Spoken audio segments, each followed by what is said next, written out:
เจริญพรญาติโยมศรัทธาสาธุชนท่านผู้ฟังทุกท่านที่ฟังรายการธรรมะในยามภาคเจ้าวันนี้วันอาทิตย์วันที่2 เดือนสิงหาคม2563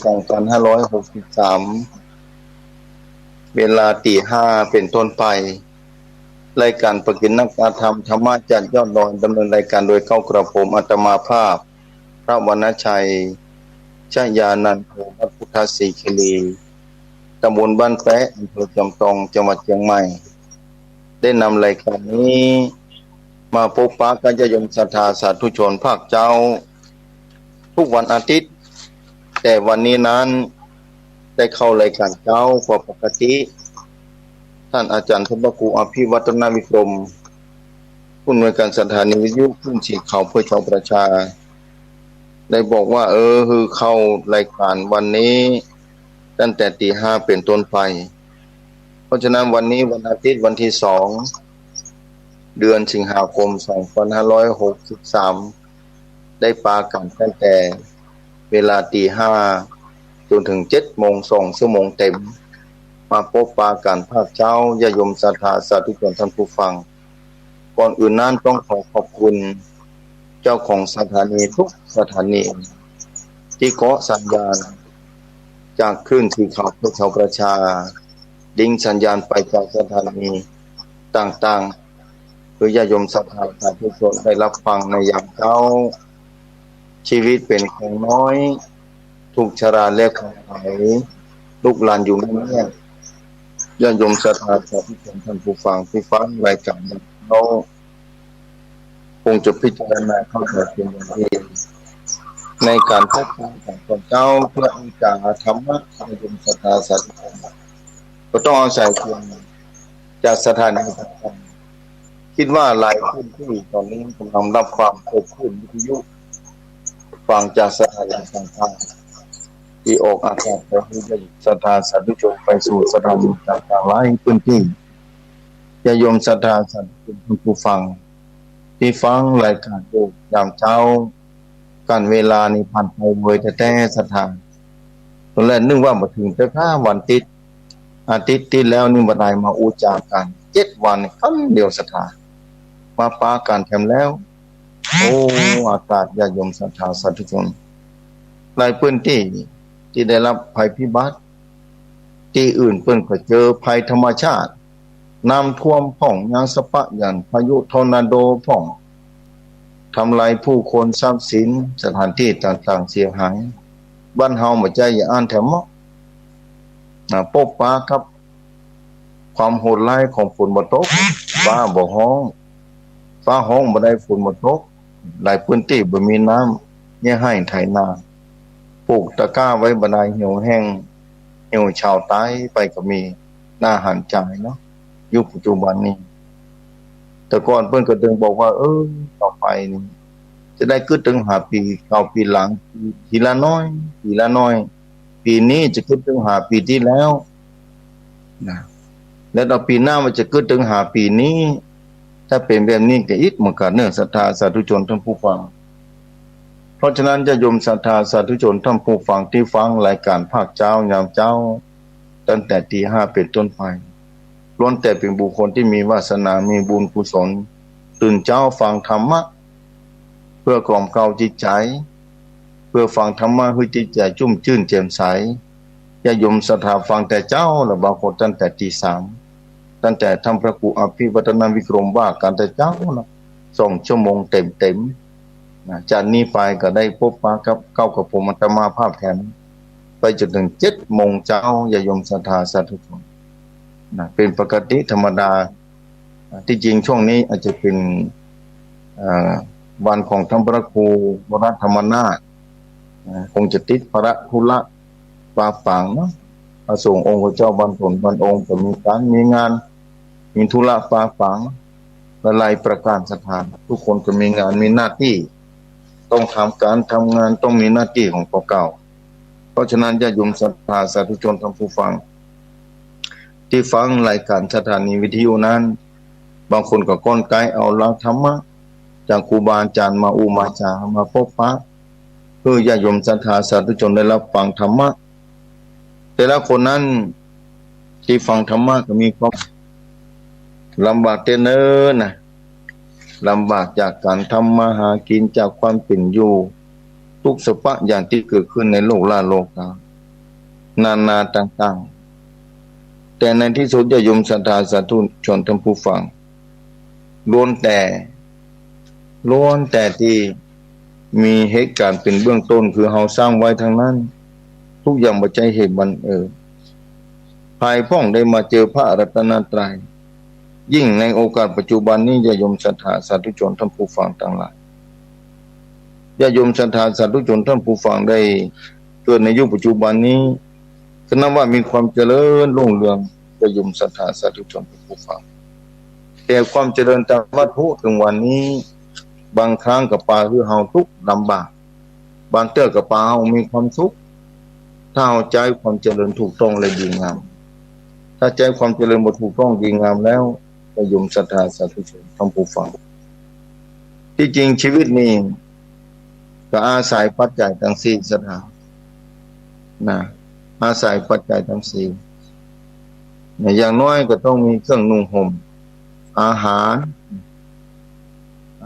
ที่อยู่อาศัยยารักษาโรคตำราพระสงฆ์องค์พระเจ้านี่เพิ่นพิจารณาตลอดเนาะสักก่อนจะฉันก่อนจะนุ่งห่มก่อนจะพักจะนอนที่เนี่ยพิจารณาเพื่อเป็นปกติว่ามีความจำเป็นว่าใจของอย่างใดอย่างหนึ่งที่มีคุณค่ากับชีวิตนี่ควรพิจารณาอย่างใดพ้องบางคนจะฉันข้าวกินข้าวเนี่ยจะถามว่าเฮาฉันไปเพื่อยังอัตภาพนี่คืออยู่ได้เป็นไปได้ตะวันใจคือเพื่อความเมามันเกิดกำลังพลังทางกายแต่อย่างใดบ่ใจเพื่อความตกแต่งบ่ใจนี่ถ้าเอาพิจารณาแบบนี้การใช้ชีวิต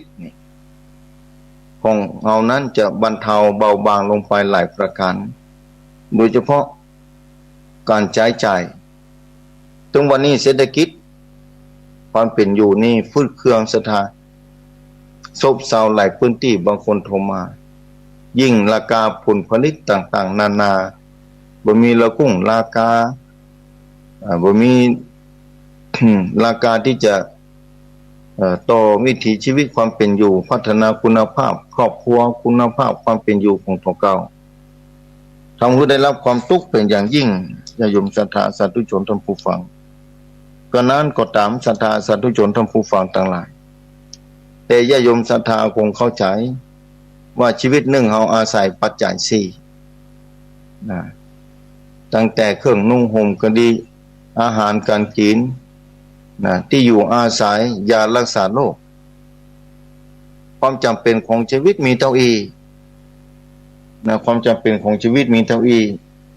นี่ความจำเป็นของชีวิตโดยเฉพาะสุขภาพร่างกายของเฮานี้จำเป็นอาศัยสี่อย่างนี้ถ้าสี่อย่างนี้ศรัทธาสาธุชนท่านผู้ฟังถ้ามีบ่ครบมีบ่สมบูรณ์สุขภาพร่างกายเมื่อได้รับเวทนาความทุกข์เกิดขึ้นจิตใจเฮาก็ลำบากญาติโยมศรัทธาสาธุชนท่านผู้ฟังเมื่อจิตใจลำบากตอนเจ้าแบบนี้ครูบาอาจารย์แต่ละตนแต่ละองค์แต่ละวันที่มาออกอู้ทางสถานีวิทยุเพื่อสนทนาธรรมะเพื่อเทศน์บรรยายธรรมะให้ญาติโยมศรัทธาสาธุชนท่านผู้ฟังได้รับฟังเมื่อฟังธรรมะเมื่อมีความทุกข์อยู่ทางกายก็จะรับฟังธรรมะได้อย่างบ่เต็มที่เพราะความจำเป็นปัจจัยทั้งสี่มีลุมเล้าวิถีชีวิตของญาติโยมศรัทธาสาธุชนท่านผู้ฟังเพราะฉะนั้นญาติโยมศรัทธาสาธุชนทั้งปวงจะต้องพัฒนาจะต้องใฝ่หาแต่บางทีแต่ละคนนั้นอาจจะได้บ่เหมือนกันยิ่งบ่เดี๋ยวนี้บางคนก็บอกโอ้ท่านอาจารย์เป็นนี่เป็นศีลของสภาพอย่างบ่เป็นหยังขอสภาพร่างกายจิตใจอยู่ดีเป็นสุขการฟังธรรมะต้องอาศัยจิตใจที่มีศรัทธาต่อพระรัตนตรัยแท้ๆจิตใจมีความจำเป็นสำคัญเนาะศรัทธาปัจจัยทั้งสี่นี้ร่างกายเฮานี่ก็ต้องการถ้ ทั้งร่างกายมีความทุกข์สมมติว่าหิวข้าวอยู่ข้าวบ่มีกินมา2-3 วันแล้วบ่มีข้าวแจ้กังวลน่ะพอเปิดธรรมะนี่จะมีอารมณ์อะไรจะมีจิตใจที่ไหนมาฟังธรรมะ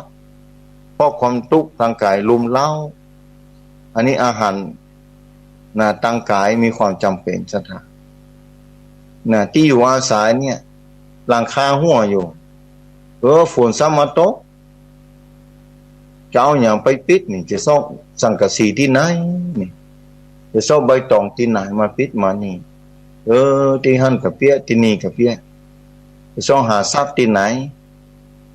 ไปแสวงหาทรัพย์มาปิดมาปกมาบางไว้นี่เดี๋ยวจะมานั่งมีอารมณ์มานั่งฟังธรรมะก็บ่มีแล้วเครื่องนุ่งห่มนี่ถึงวันนี้ก็คงบ่มีปัญหานะสำหรับเครื่องนุ่งห่มที่อยู่อาศัยก็มีความจำเป็นถ้าเอาบ่สบายนี่อันนี้ยารักษาโรคนึ่งเครื่องนุ่งห่มเสื้อผ้าอาภรณ์คิดว่าปัจจุบันนี้คงจะเหลือใจในประเทศไทยเนี่ยคงจะเหลือใจนะส่วนใหญ่แล้วมีใจนะเมืองบางประเทศก็อิดมากันเนิ่นนะแต่สำหรับอาหารการกินนี่ก็ในวันนี้ฝืดเคืองต้องใช้ทรัพย์สมบัติต้องใช้ปัจจัย4เนี่ยคือเงินทองนี่ต้องซ่อเนี่ยกินถ้ามากินถ้าบ่มีนี่ก็อิดนะสถานที่อยู่อาศัยนี่บ้านจงของเงินถ้าอยู่มีที่รับที่นอนแล้วสบายละและสุขภาพแถมแล้วต้องอาศัยยารักษาโรคยุกยาถ้าบ่มีนี่อิสถาเป็นเมื่อยเป็นไข้จะมาฟังธรรมะบ่ได้ก็อิดเหมือนกันเพราะฉะนั้น4อย่างนี้จำเป็นต้องมีให้ครบบริบูรณ์บ่บริบูรณ์ว่าเป็นหยังแต่ก็ขอคือว่า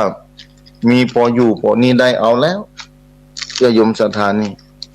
ได้มีโอกาสฟังธรรมะยามเช้ายามค่ำมา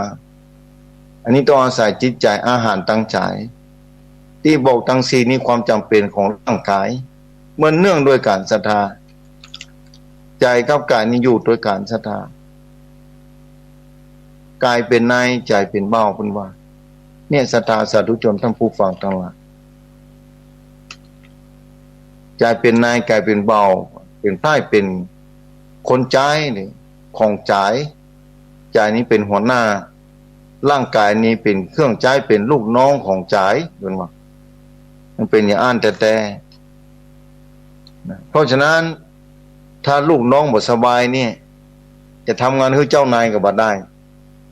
เจ้านายสั่งไปทำงานโอ้ลูกน้องสมาป่วยเสียบ่สบายนี่ลูกน้องซ้ำที่นอนบ่มีลูกน้องบ่ได้กินข้าวเด้อเพราะบ่มีข้าวบ่มีอาหารนี่สุขภาพร่างกายก็เสื่อมโทรมแล้วร่างกายต้องอาศัยอาหารมีความจำเป็นเครื่องนุ่งห่มเสื้อผ้าบ่มีอีกแล้วลูกน้องคนนี้คนใจคนนี้เนี่ยบ่สบายนี่บ่ได้กินยุกกินยาบ่ได้ฉีดยาบ่ได้ไปหาหมอกำเตือนลูกน้องคนนี้นี่เป็นเจ้านายนี่จะใจลูกน้องคนนี้บ่ได้เสร็จแล้วอาศัยบ่ได้เสร็จแล้วสถานเพราะว่าร่างกายนี่เป็นคนใจของใจร่างกายอาศัยอย่างพ่องถึงวันนี้นะเครื่องนุ่งห่มอาหารการกินที่อยู่อาศัยยารักษาโรคยายมศรัทธาอันนี้มีความจำเป็น4อย่างนี้ถ้าว่าบริบูรณ์พ่องพออยู่ได้พ่องนี่เมื่อเจ้ามาฟังธรรมะได้ละนะจิตใจนี่คือกายนี่ไปเปิดวิทยุเนาะลองเปิดฟังเนาะทุกเจ้าตนไหนมาอู้ตอนเจ้านี่จะฟังนะเพื่อจะเอาไว้ใจชีวิตการตุกชีวิตตัวเก่าลองเปิดฟังพอเพื่อเป็นแนวทางชีวิตของตัวเก่าที่จะดำเนินต่อไปเพื่อจะได้รับรู้ธรรมะแสงสว่างแห่งสัจธรรมของพระพุทธเจ้าจะนำพาชีวิตที่ใจดำรงชีวิตอยู่ถึงวันนี้จะได้บรรเทาความทุกข์ทางใจไปพ้องแต่เมื่อร่างกายเนี่ยบ่พร้อมจากปัจจัย4อย่างที่บอก อาหารก็ดีเครื่องนุ่งห่มก็ดียารักษาโรคก็ดีที่อยู่อาศัยต่างๆเนี่ยถ้าบกพร่องบันเทิงก็เกิดความทุกข์ขึ้นมาความทุกข์แผ่วใจแพ่นี่มาเกี่ยวเนื่องกันศรัทธาสาธุชนท่านผู้ฟังอย่างเจ้านี่เหมือนกันนะถ้าศรัทธาบ่สบายเนอะทุรนทุรายนี่บ่มีแก่จิตแก่ใจที่จะฟังธรรมะศรัทธาเพราะฉะนั้นต้องพร้อมเหมือนกันเนอะร่างกายสุขภาพนะถึงว่าจะป่วยพ้องแต่ฟังธรรมะได้อยู่นี่ก็พอดีบ่พร้อมเต็มที่บ่สมบูรณ์บ่เป็นหยังแต่ขอให้ดำเนินไปได้ขอให้ดำเนินไปได้นี่ร่างกายอยู่ได้ใจเป็นนายกายเป็นเบาเพราะว่าเบาไพร่คนใจของเจ้านายนี่จะต้องพร้อมเหมือนกันถ้าบ่พร้อมเจ้านายจะใจกันบ่ได้ล่ะจิตใจเฮาก็ต้องอาศัยร่างกายอย่างฟังธรรมะต้องอาศัยหูนี่ต้องอาศัยร่างกายสมบูรณ์นะพออยู่ได้เปิดวิทยุฟังหูก็บ่นัวอายตนะนะประตูนี้นี่ดีปกติเปิดปิดในปกตินั่นคือตั้งใจศรัทธาจิตใจนี่ก็จะสบายใจแต่ว่าถ้าหูบ่ดีนี่จะงุดงิดละกูเตื้อเคยฟังธรรมะนะหูบ่ได้ยินลูกก็ลองหาอุปกรณ์นะมาช่วยคือแม่ได้ฟังได้ก็ได้ยินได้ก็บ่ได้นี่หูบ่ดีไปแล้วกูเตื้อนี่ม่วนใจเนอะฟังธรรมะแต่ถ้าหูบ่ดีนี่ไงจะได้เนี่ยอายตนะต่างๆมีความจำเป็นศรัทธาอันนี้คือความจำเป็นตั้งกายญาโยมศรัทธาเป็นคนใจของเจ้านาย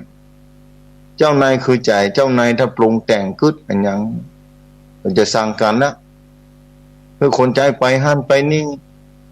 เพื่อคนใจทำแบบนั้นแบบนี้ถ้าคนใจนี่บ่พร้อมเกิดมาสบายขึ้นมานี่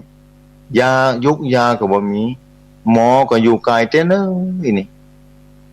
สมุนไพรป้องยารักษาโรคยาสามัญประจำบ้านถ้าเจ็บหัวเมื่อยไข้จะเอายาที่ไหนไปให้เพิ่นกินเดี๋ยวจะใจเพิ่นบ่ได้แล้วเพราะเพิ่นบ่สบายเพราะฉะนั้นก็ต้องพร้อมโดยปัจจัยทั้ง4นี่ถ้ามีกินยุกกินยาเจ็บหัวเมื่อยไข้หายสามารถจะทำงานได้ละเจ้านายเพิ่นก็จะอาศัยคนใจเนี่ยไปทำงานให้เพิ่นนั่นคือร่างกายนี่จิตใจเราต้องอาศัยการจะปฏิบัติธรรมก็ดีฟังธรรมะก็ดีเจริญธรรมเจริญสร้างบารมีนี่อย่างศรัทธาไปตานเตียนก็ดีไปสร้างทำบุญที่หั่นไปทำบุญที่นี่ก็ดีเพราะจิตใจใครทำบุญใครสร้างบารมีด้วยความเข้าใจอย่างท่องแท้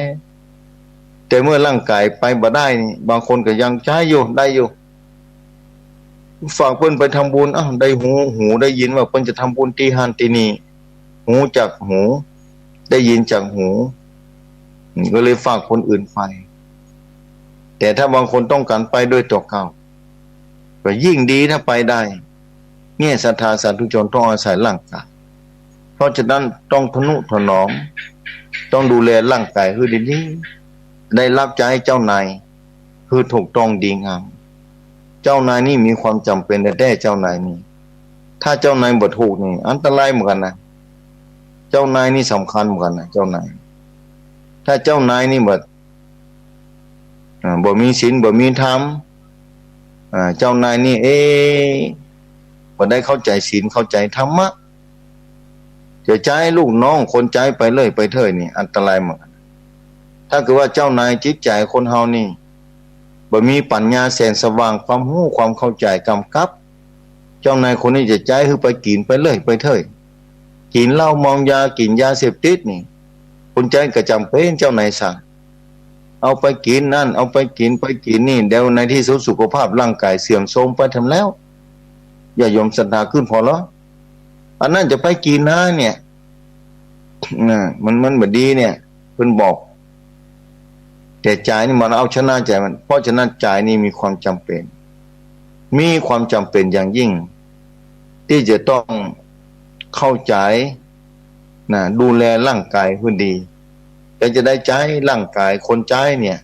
ลูกน้องคนนี้จะได้ใจการใช้งานได้ถูกต้องดีงามจะได้ใจคือมีคุณภาพมีประโยชน์ ทั้งนั้นทั้งนี้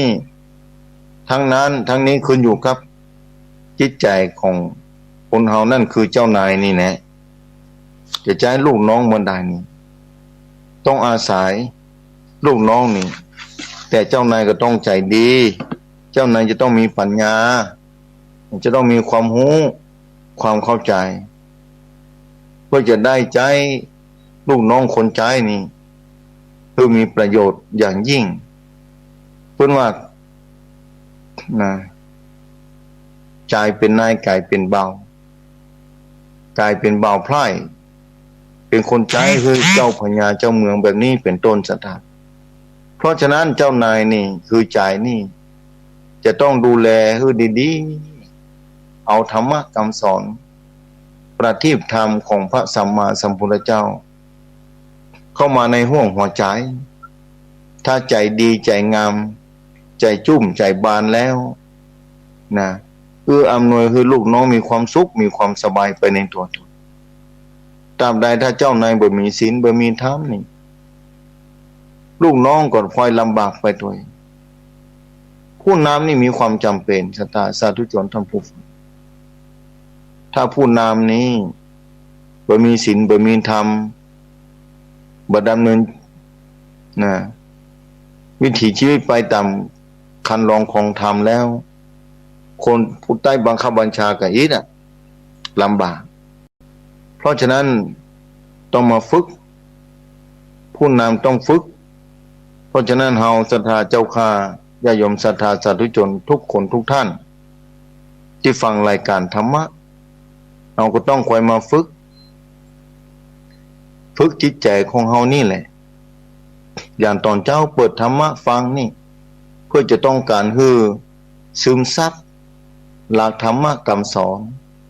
ที่ครูบาอาจารย์ท่านเจ้าแต่ละตนแต่ละองค์มาอุมาจารเพื่อจะน้อมนำมาปฏิบัตินะการจะมาปฏิบัตินะเมื่อปฏิบัติจิตใจเข้าใจศรัทธาพร้อมที่จะปฏิบัติตามแนวอย่างให้ลูกน้องคนใจนี้ได้ประโยชน์ไปในตัวตนนั่นคือร่างกายนี่พรั่งพร้อมไปด้วยความบริบูรณ์เหมือนกันเพราะว่าเจ้านายดีเจ้านายมีเมตตาเจ้านายมีความรู้เจ้านายมีความเข้าใจอย่างยิ่งเอื้อเฟื้อเผื่อแผ่ต่อลูกน้องคนใจเพราะฉะนั้นจะใจคนใจนี่ไปทางที่ถูกที่ควรบ่นำปลาขึ้นไปทางที่ชั่วจิตใจเฮานี่ศรัทธาสาธุชนถ้าเข้าใจธรรมะพอมองหัวอย่างต่างๆนานานี่จะบ่กินจะไปบ่ทำชั่วต่างๆกายวาจาใจจะบ่ทำร้ายชีวิตคนอื่นจะบ่นำสิ่งของโดยบ่ได้รับอนุญาตจากเจ้าของมาเนาะอันนี้ของคนอื่นมีเจ้าของนี่จะบ่นำปลามาคือตัวเก่าในตุกคนอื่นในตุกนี่แล้วจะบ่ผิดคุณธรรมความดีงามเมื่อเพิ่นมีเจ้าของจะบ่ล่วงล้ำก้าวไกลในสิทธิเสรีภาพของคนอื่นเวลาจะอู้จะจ๋าโอ้ฮู้เป็นน้ำธรรมคำสอนอู้ศีลธรรมอู้ความซื่อสัตย์สุจริตดีงามเนี่ยศรัทธาสาธุชนท่านผู้ฟังเวลาจะกินก็กินเอาเข้าในร่างกายนี่คือมีประโยชน์ต่อร่างกายไม่ใช่มีโทษนะเมื่อตื่นขึ้นมาหิวน้ำก็กินน้ำใส่มาน้อยก็กินข้าวกินน้ำเพื่อให้ร่างกายเพื่อให้ลูกน้องอยู่ได้น้ำธรรมคำสอนนี่เหมือนกันท่านนำมาใช้ฟังธรรมะแล้วนำมาใช้กับชีวิตเปรียบเสมือนลูกน้องก็ดีไปตัวเพราะว่าเจ้านายตัวเก่ามีความรู้ความเข้าใจ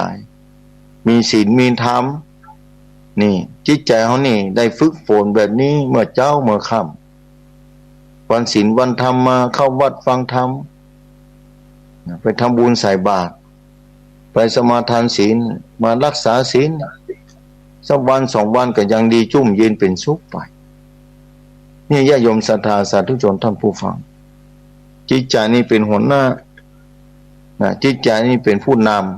ำนะใจเป็นนายกายเป็นเบาใจนี่เป็นหัวหน้าทุกอย่างในร่างกายเฮานี้ถ้าจิตใจห่อเหี่ยวแล้วจิตใจบ่สดชื่นแล้วจิตใจทุกข์ใจนักในจนถึงบ่กินข้าวกินน้ำก็มีสถานบางคนทุกข์ใจเด้อได้รับความลำบากหลายเรื่องหลายราวที่ต้องคิดต้องอ่านเมื่อมาคิดมาอ่านแล้วมาพิจารณาคิดบ่ออกบ่ฮู้จะแก้ไขอย่างไรดีปัญหาที่เกิดขึ้นทำให้จิตใจนอนบ่หลับกินบ่ได้กระทบกระเทือนต่อลูกน้องคือร่างกายไปหมดโอ้เอาเข้าได้กินข้าวบ่ลำนอนบ่หลับสุขภาพร่างกายก็เริ่มละก็ค่อยมองลงไปก็ค่อยเสื่อมลงไปพอบ่ได้กินข้าวก็บ่ค่อยล้ำพอเกิดนักเนี่ยสุขภาพร่างกายก็จะเสื่อมโทรมไปเหมือนเดียวกันเจ้านายถ้าบ่มีศีลบ่มีธรรมบ่มีความรู้บ่มีความเข้าใจลูกน้องที่อยู่ตัวนี่เอาละจะได้รับภัยพิบัติภัยจากหัวหน้าจะใช้การใช้งานที่บ่ถูกต้องดีงามละเมื่อหัวหน้าบ่สบายใจจะบ่กินข้าวกินน้ำร่างกายเฮาก็ทุกข์ลูกน้องก็โดนไปด้วยเนี่ยศรัทธาสาธุชนเอื้ออาศัยซึ่งกันและกันกายกับใจนี่หนีกันบ่ได้นะจะหนีกันได้เมื่อตนตายละกันไปแล้วนะเมื่อตายไปแล้วนี่จิตจะต้องไปแหมหัวหน้าจะต้องไปนะร่างกายนี้หมดกรรมหมดเวรกันละชาติหนึ่งละไว้ในโลกนี้เนี่ยศรัทธาสาธุชนท่านผู้ฟังแต่จิตใจนี่จะต้องไปต่อวัฏสงสารนี่ยาวไกลแบบนี้ศรัทธาแต่เมื่อเราหล่อหลอมจิตใจเตือนน้อยว่าเมื่อเจ้าเมื่อค่ำบอกว่าเมื่อแรงเมื่อบ่ายเวลาใดก็ดีถ้าได้รับกรรมอบรมจิตใจด้วยน้ำธรรมกรรมสอนก้อนไกลเอาจากครูบาอาจารย์มาอู้มาจาบอกว่าเมื่อเจ้าเมื่อค่ำนำมาปฏิบัติกับวิถีชีวิตของตัวเก่าจะป่าคือจิตใจนั้นได้สง่างามจุ่มเย็นเป็นสุขศรัทธาสาธุชนทั้งผู้ฟังเพราะว่าจะอยู่ที่ใดก็ตามอย่างเจ้านี้เหมือนกันมาพบปะกันได้ของการสายเทคโนโลยีไม่เทคโนโลยีจะดีถ้าหูบ่ดีนี่ก็อีกแถมแล้วศรัทธาฟังธรรมะบ่ได้บ่รู้เรื่องนะเมื่อฟังบ่ได้ยตนะตัวนี้บ่ได้เหมือนกับว่าลูกน้องนี่ใช้การเสื่อมสุขคุณภาพแล้วเพิ่นป่วยแล้วลูกน้องป่วยเมื่อลูกน้องป่วยจะใช้การใช้งานไปเอาอันนั้นไปเอานี้บ่ได้ทั้งหมดเหมือนกับว่าหูหนวกถ้าตาบ่ดี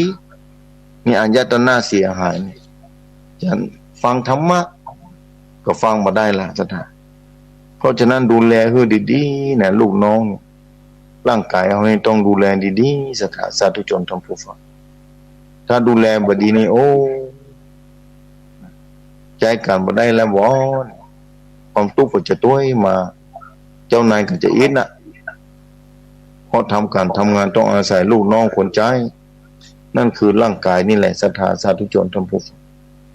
ต้องดูแลให้ดีๆถึงวันนี้น่าหันใจสังคมถึงวันนี้ศรัทธา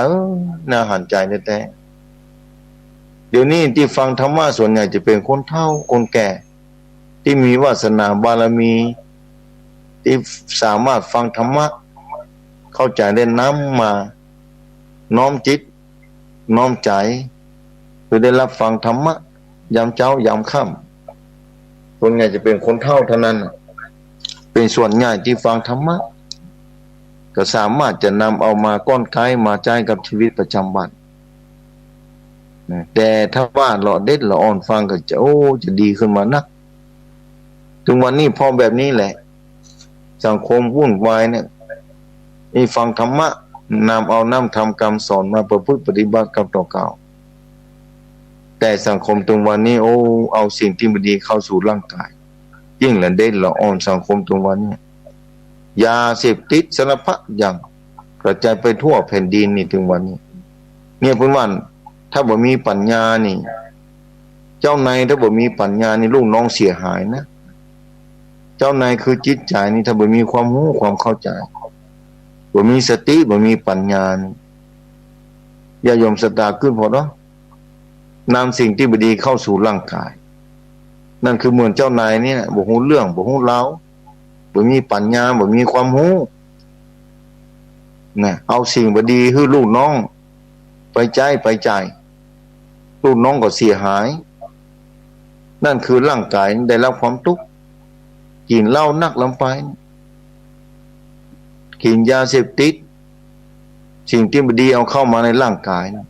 ยก็เสียหายนั่นคือเอาสิ่งที่บ่ดีมอบให้ลูกน้องคนใช้ก็เสียหายเนี่ยศรัทธาจิตใจนี่ต้องอาศัยแสงสว่างถ้าแสงสว่างบ่พอนี่การเดินทางของชีวิตเดือดร้อนศรัทธา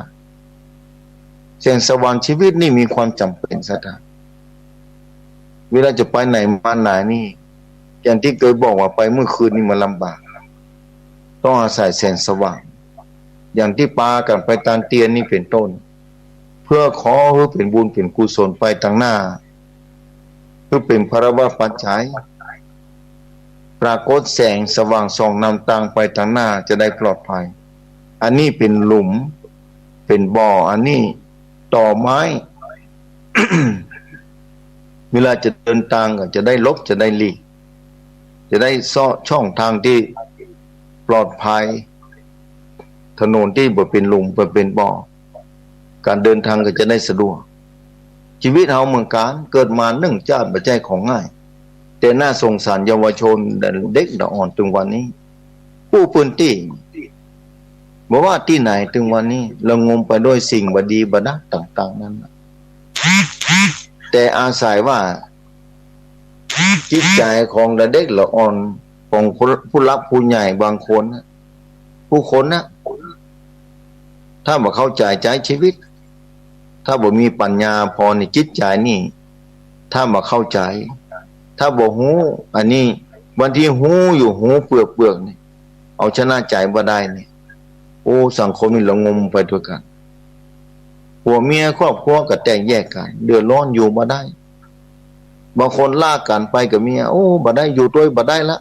มันขี้เหล้าไหนนี่น่ะมันกินยานะอยู่บ่ได้แล้วอยู่นี่จะตายแล้วต้องทำมาหากินมีปัญหาเลิกลากันปัญหาการหย่าร้างกันในครอบครัวนี่ถามเจ้าหน้าที่วันนั้นคุณบอกโอ้ท่านอาจารย์เป็นปัญหาที่เกิดขึ้นมากันเนอะปัญหาจะได้โยมเขาปัญหาเนี่ยบางคนเขามีครอบครัวแทนที่จะมีความสุขเนี่ยมีลูกคนสองคนนี่ปากันไปหย่ากันทั้งหมดมีปัญหานี่ปัญหาเกิดขึ้นมาแจ้ที่นี่ทั่วประเทศตอนนี้เป็นปัญหาที่เกิดขึ้นน่าพอสมควรอาตมาพิจารณาอันนี้มาจากศีลธรรมเสื่อมไปจากจิตใจคนโน้นนี่มาจากจิตใจของคนนี่บ่ได้นำปาเอาคุณงามความดีศีลธรรมมาไว้ในห้วงหัวใจบ่ได้ฟังธรรมะบ่ได้ฟังบ่ได้สนใจเนี่ยเมื่อเป็นแบบนี้ปัญหาก็เกิดขึ้นซะทั้ง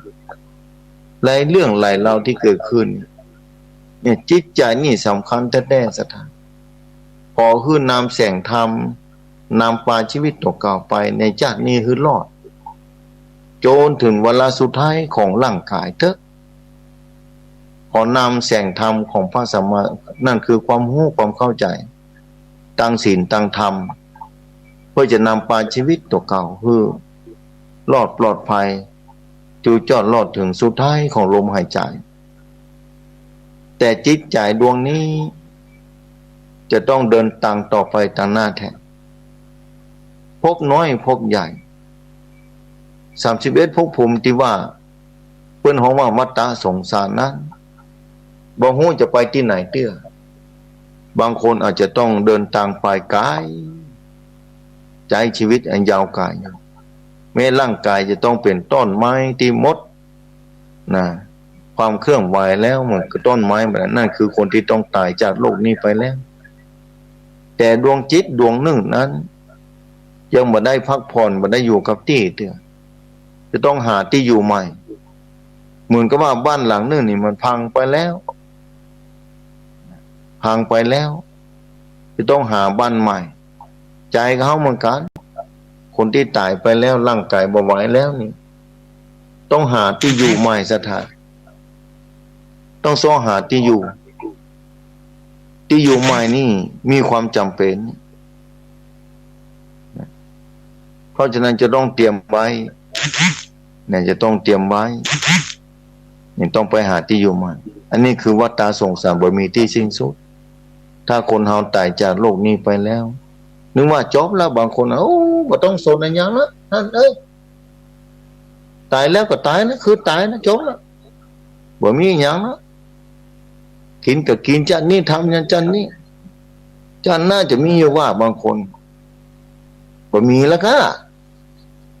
บานไผมาบอกเกิดมาบานมาสักคนแต่เฮาต้องเข้าใจว่าเฮาลูกที่ไหนมาเกิด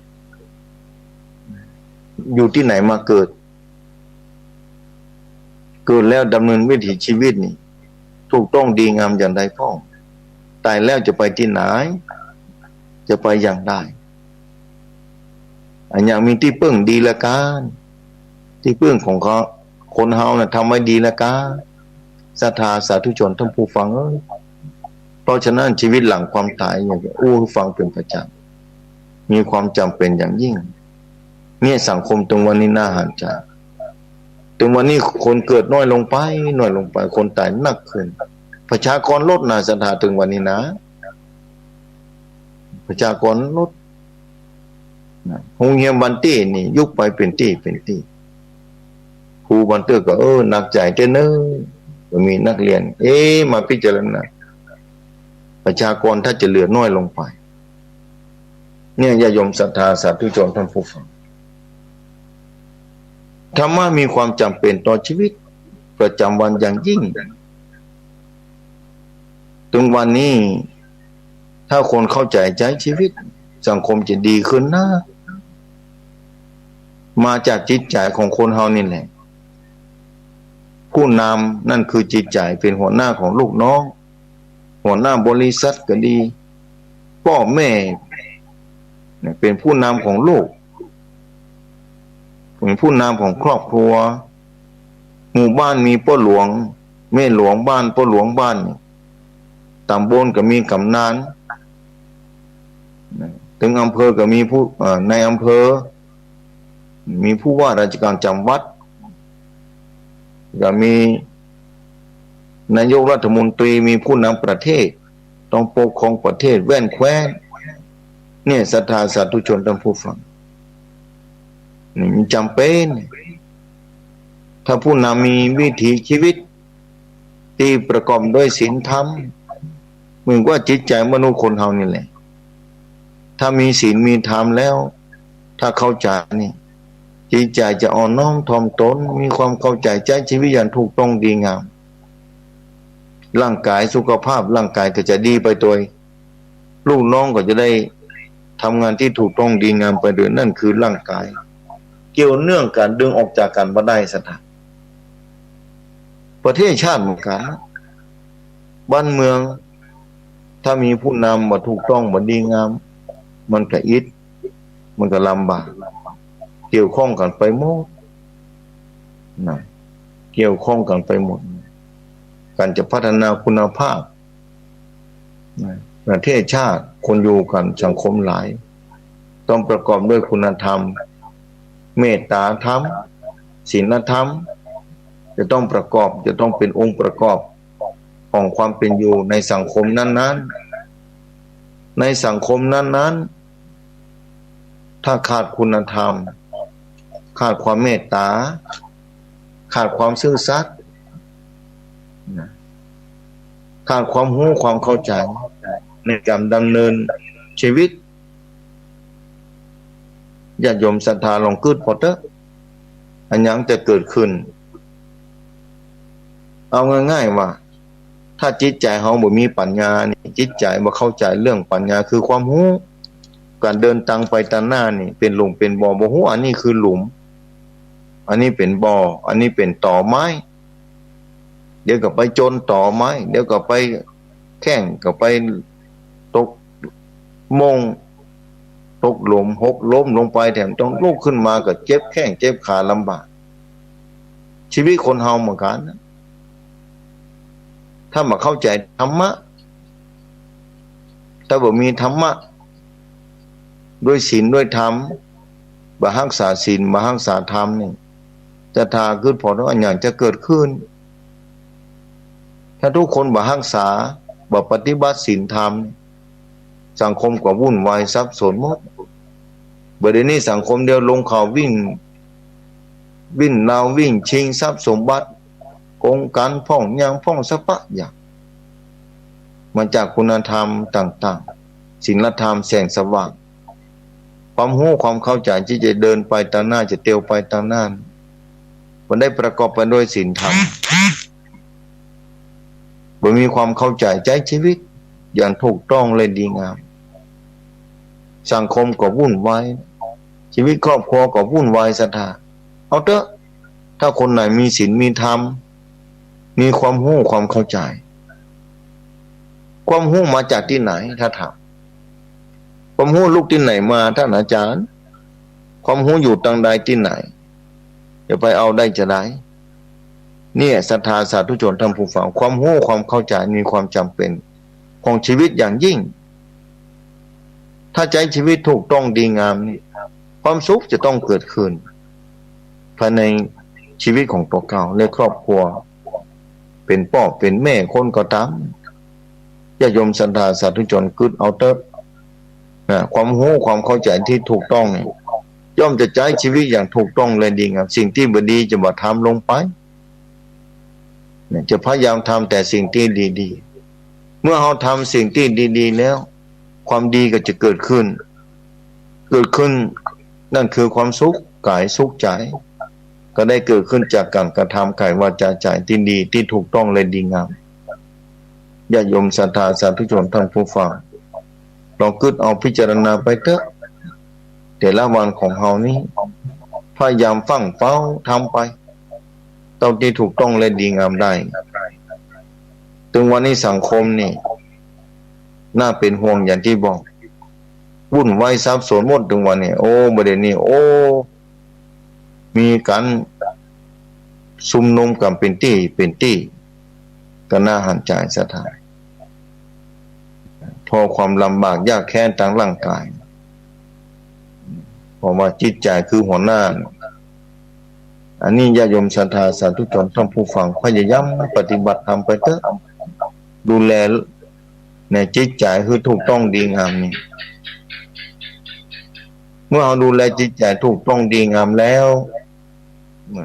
สุขภาพร่างกายก็อิ่มเอิบสมบูรณ์ขอให้ใจดีนี่ใจมีความสุขมีความเข้าใจปล่อยวางเจ้ามันเตอะอย่างที่บอกจิตใจจะมีความสุขเกิดขึ้นมากระทันหันทันทีสุขภาพร่างกายก็จะสมบูรณ์แข็งแรงสถานอันนี้เหมือนกันถึงวันนี้น่าสงสารเราเด็ดละอ่อนวันเตื้อวันที่พ่อแม่ก็บอกแล้วนะนี่บอกฟังกรรมนะท่านอาจารย์บอกแล้วบอกแถมยุคปัจจุบันนี้นี่ต้องอาศัยความรู้ความเข้าใจการดำเนินชีวิตที่ถูกต้องดีงามที่เราไปทำบุญทำถวายเตียนี้เพื่อต้องการอุปนิสัยหรือเหตุปัจจัยในการแสงสว่างที่จะส่องหน้านำทางไปทางหน้าแสงสว่างนี้มีความจำเป็นศรัทธาสาธุชนทั้งผู้ฟังมีความจำเป็นอย่างยิ่งนัตถิสมาอาภานี่แสงสว่างเสมือนด้วยปัญญาบ่มีปัญญามีความจำเป็นต่อชีวิตอย่างยิ่งคนเฮาถ้าเกิดมาแล้วบ่มีปัญญานี่ทรัพย์สมบัติก็อยู่บ่ได้ศรัทธาคนที่มีปัญญานี่แม่พ่อแม่จะบ่ได้ทิ้งมรดกไว้ให้แม้แต่น้อยเกิดมาท่ามกลางความจนของชีวิตแต่ในที่สุดเมื่อเคยสั่งสมปัญญามาไว้เกิดมาใหญ่ขึ้นมานี่อย่างละอ่อนเหมือนกันนะมีปัญญามีความเก่งเรียนหนังสือเข้าใจ อันยังควรอันยังบ่ควรนี่โอ้อันบ่ดีแต่มึงบ่ทำไปที่ไหนไผก็ต้องการไปสมัครงานที่ไหนเปิ้นก็รับเพราะคนนี้เป็นคนดีมีปัญญาตอนแรกจะบ่มีเงินสักบาทแต่ด้วยปัญญาของตัวเก่าอาศัยใจดำเนินวิถีชีวิตท่ามกลางปัญญาที่สว่างไสวเคยสั่งสมอบรมมาทั้งนั้นศรัทธาการเกิดมาเป็นคนเป็นมนุษย์นี่ศรัทธาสาธุชนท่านผู้ฟังการเกิดมาเป็นคนนี่อาศัยบุญเก่าทั้งนั้นทรัพย์สมบัติที่ได้มาก็คือด้วยบุญเก่าทั้งนั้นปัญญาเหมือนกันมีความรู้ความเข้าใจต้องใฝ่หาอย่างเมื่อเจ้าเมื่อค่ำบางคนกับปาการฟังธรรมะบางพระบางศีลกับปาการไปวัดไปว่าบางคนไปทำบุญสมบัติพระสุนทานพระเจ้าก็ยังดีอยู่นะบางคนไปนอนวัดวันนั้นตังเวียงแห่งญาติโยมศรัทธาไปทำบุญวันนั้นทำครูบาอาจารย์มาอู้ฟังโอ้ทำบุญเพื่อนนอนวัดกันเป็นร้อยอยู่เนอะธรรมโมสังโฆเป็นร้อยนี่ไม่ใช่ธรรมดาญาติโยมศรัทธาสาธุชนท่านผู้ฟังบางคนอาจจะไปนอนวัดบ่ได้แล้วโดยสุขภาพร่างกายอายุนักแล้วก่อนหน้าเคยไปได้กับท่านอาจารย์บ่เดี๋ยวนี้แม่ไปบ่ได้ละเพราะว่าร่างกายสุขภาพบ่เหมือนเก่าเหมือนเดิมบ่เป็นหยังศรัทธาเมื่อบ่เหมือนเก่าเหมือนเดิมก็เคยไปก็คือเป็นที่ระลึกเน้อนึกถึงนะเคยระลึกนึกถึงว่าเมื่อเรามีบาปมีแฮงอยู่ได้ไปปฏิบัติธรรมที่วัดที่วาไปไหว้พระสวดมนต์นี่เป็นที่อยู่ของใจเป็นที่พึ่งตั้งใจศรัทธาสาธุชนท่านผู้ฟังที่พึ่งตั้งใจมีความจำเป็นอย่างยิ่งศรัทธาที่อยู่ของใจนี่นะถึงวันนี้คนขาดที่อยู่ของใจที่พึ่งของใจแล้วขาดแสงสว่างส่องนำทางไปทางหน้าสังคมถึงปั่นป่วนวุ่นวายไปหมดเพราะความรู้ความเข้าใจอย่างถูกต้องและดีงามตามศีลตามธรรมนี่ก็มีในห้วงหัวใจของมวลมนุษย์ของสังคมนั้นๆตอนนี้ประเทศไทยเฮานี่สู่ภาวะที่ลำบากพอสมควรบอกว่าเศรษฐกิจบอกว่าความเป็นอยู่ลำบากไปทั่วทุกระหนระแหงหลายพื้นที่นะเกิดการซุ่มนุมการขึ้นมาเรียกร้องความยุติธรรมให้เฮาก็บ่ฮู้ว่าเป็นจะได้สังคมเรานี่มีความจำเป็นต้องอาศัยปัญญาดำเนินชีวิตถ้าปัญญานำชีวิตของตัวเก่านี่ไปถูกต้องดีงามนี่ถ้ามีปัญญาแล้วย่อมเดินทางไปถูกต้องดีงามความปลอดภัยก็เกิดขึ้นสูงศรัทธาความปลอดภัยก็เกิดขึ้นนักถ้าผู้นำบ่มีศีลบ่มีธรรมอย่างพ่อแม่บ่มีศีลมีธรรมนี่ลูกเต้าก็อิดเหมือนกันถ้าผู้นำนำไปที่ถูกต้องดีงามลูกน้องข้าทาสบริวารต่างๆก็อยู่ได้เป็นสุขนี่ญาติโยมศรัทธาสาธุชนความจำเป็นขนาดนั้นถึงวันนี้แสงสว่างในหัวใจของคนนี่ก็รีบลีลงไปรีบลีลงไปรีบลีลงไปเตือนหน่อยศรัทธาวันทีเนี่ยหน้าหันใจแต่เอาบ่ฮู้อยากไปทำอย่างไรดีปัญญาของคนมันก็บ่เหมือนกันตั้งมาบ่เหมือนกันเพราะฉะนั้นต้องเริ่มทำตั้งแต่วันนี้สร้างตั้งแต่วันนี้เป็นต้นไปชีวิตอันยาวไกลของเฮานี้จะได้สั้นลงไปศรัทธาการเดินตามวิถีชีวิตในวัฏสงสารนี้จานแล้วจานเล่านะพบแล้วพบเล่าต้องเกิดตายนะบ่มีที่สิ้นสุดญาติโยมศรัทธาสาธุชนมันเกิดมาแต่ละชาติลำบากเนิ่นถ้าเกิดมาเป็นมนุษย์ความพระพุทธศาสนานี่ดีไงศรัทธาถ้าเกิดมาเป็นมนุษย์ได้พบพระรัตนตรัย ได้พบปะแสงสว่างสามดวงนี้แก้วสามดวงนี้ก็นับว่าเป็นผู้ที่โชคดีเพราะจะได้เอาแก้วสามดวงนี้เป็นเครื่องอยู่เป็นเครื่องส่องหน้านำทางถ้าว่าบ่มีแก้วแสงสว่างเกิดขึ้นในห้วงหัวใจจะนำพาวิถีชีวิตเดินทางไปตามหน้าก็ลำบากอาจจะเดินทางไปบ่ถูกบ่ต้องญาติโยมศรัทธาขึ้นเอาเถอะถ้าผู้นำบ่มีศีลบ่มีธรรมประชาชนก็บ่มีศีลบ่มีธรรมเกิดขึ้นมาด้วยกันภัยพิบัติอาจจะมาลงโทษก็ได้ภัยพิบัตินี่อย่างต่างประเทศนี่มันเด้อโอ้ถึงวันนี้ศรัทธาสาธุชนเอ้ยลงข่าวถ้าไผพ่อข่าวนี่น้ำท่วมพ่องขโมยสังโคเด้อแผ่นดินไหวพ่องแผ่นดินถล่มพ่องแผ่นดินไหวนะครับพายุเกิดขึ้นทำให้ผู้คนตายกันเป็นร้อยเป็นพันยิ่งบ่ตอนนี้โรคภัยไข้เจ็บเข้ามาคุกคามมนุษย์คนเฮานี่ตายไปเป็นล้านหลายล้านคนนะตายไปเป็นล้านสตาบันน่าเชื่อแต่ก็เกิดขึ้นแล้วตอนนี้ต่างประเทศก็ตายถึงวันอยู่บ้านเฮาตายถึงวันแต่ตายคนละอย่างประเทศเฮาตายเหมือนกันตายคนละอย่างตายด้วยโรคพยาธิตายจากอุบัติเหตุพ่องหมดอายุขายพ่องแต่ต่างประเทศตอนนี้หลายประเทศต้องปิดประเทศโดยปริยายบอกว่าประเทศไทยก็เหมือนกันก็ป้องกันโรคภัยไข้เจ็บที่เข้ามาเบียดเบียนมนุษย์คนเฮาต่างประเทศตอนนี้ตายกันเป็นหมื่นเป็นแสนเป็นล้านนะอยู่ลำบากโรคภัยไข้เจ็บมาเบียดเบียนคนเฮาศรัทธาสาธุชนทั้งผู้ฟังเพราะฉะนั้นญาติโยมศรัทธาสาธุชนทั้งผู้ฟังทุกท่านทุกคนเราเกิดมานี่โอ้ดีละเกิดมาในประเทศไทยโชคดีนะศรัทธาโชคดีแต่ศรัทธาไม่โรคภัยไข้เจ็บจะเข้ามาก็เข้ามาได้อยู่บ่เหมือนตอนนี้ก็สามารถไปมาหาสู่กันได้อย่างที่บอกสามารถไปมาหาสู่กันได้ประเทศอื่นโอ้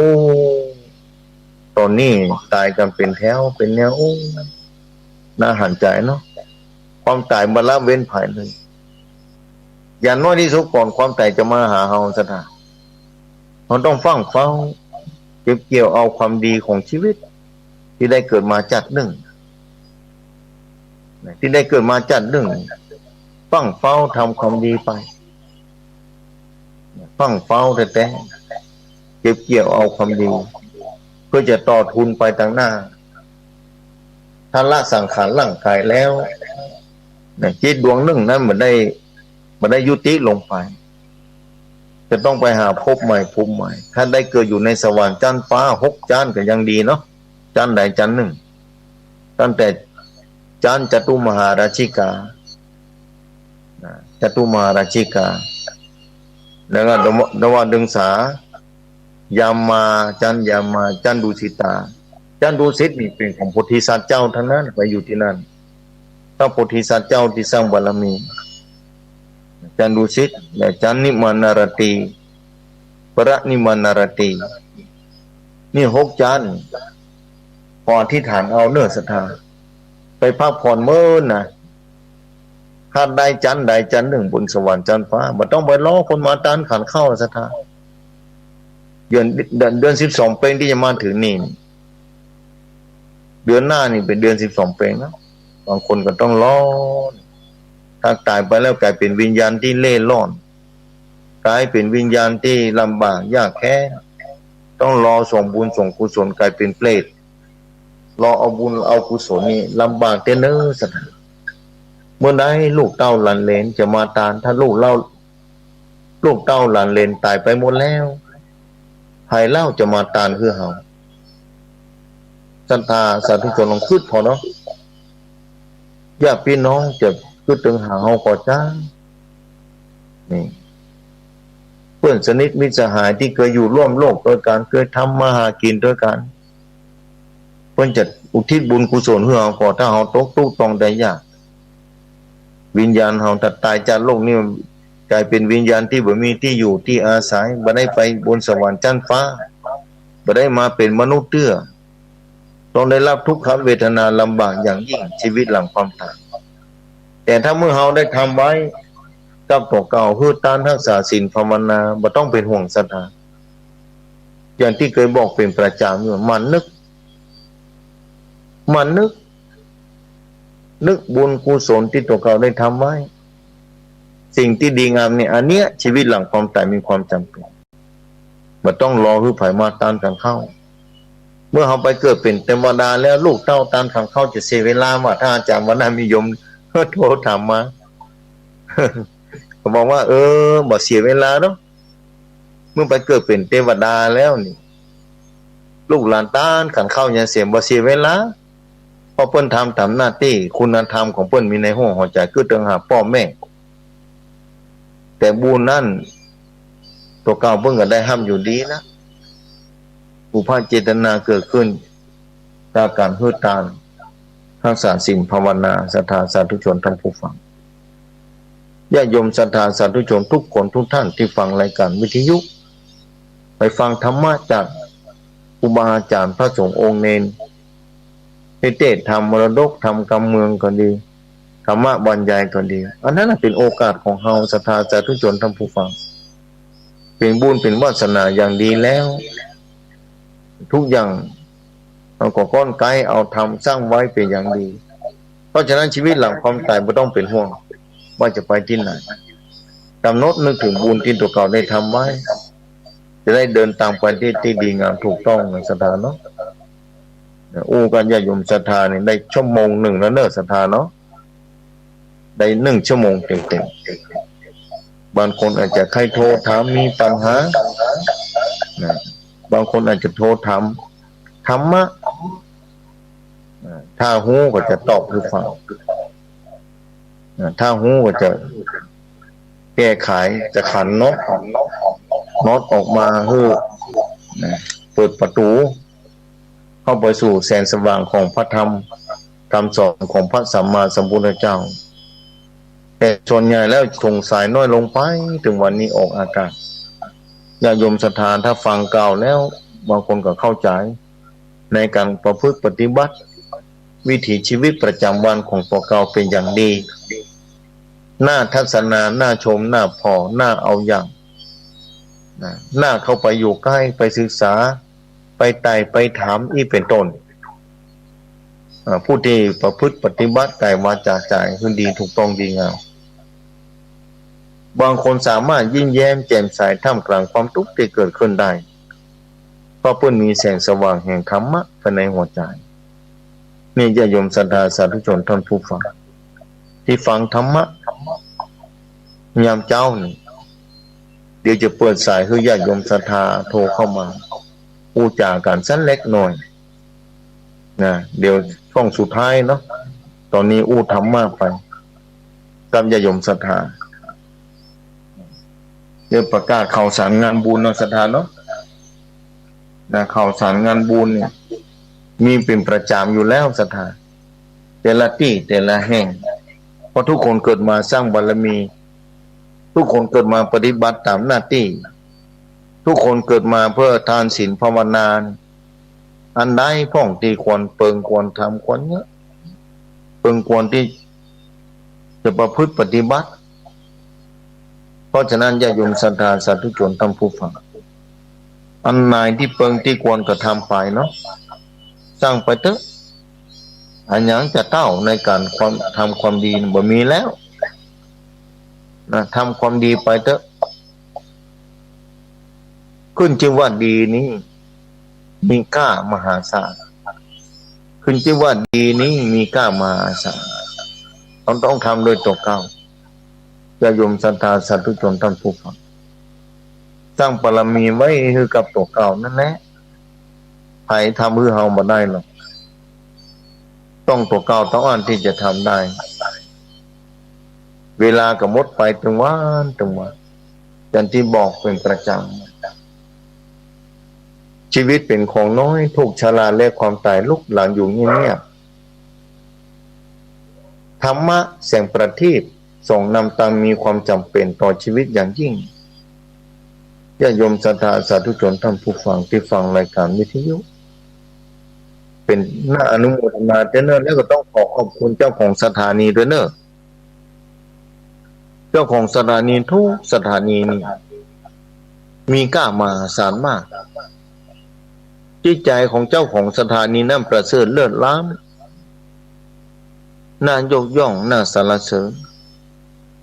น่าทัศนาเจ้าของสถานีที่เปิดรายการธรรมะเพื่อญาติโยมศรัทธาสาธุชนท่านผู้ฟังได้ฟังธรรมะเนี่ยต้องขอบคุณอย่างยิ่งปาคือสาธุชนท่านผู้ฟังมีโอกาสได้ฟังธรรมะจากครูบาอาจารย์แต่ละตนแต่ละองค์มาอุจาและได้ฟังสิ่งใหม่ๆพ่องเก่าๆพ่องนำพาชีวิตให้เกิดความสุขขึ้นมาได้อันนี้ส่งจากการที่เจ้าหน้าที่เพิ่นมีจิตใจงดงามเจ้าของสถานีมีจิตใจที่ประเสริฐเลิศล้ำคือเวลาแก่พระสงฆ์องค์พระเจ้าออกมาอู้มาจามาเทศนาธรรมะยามเช้า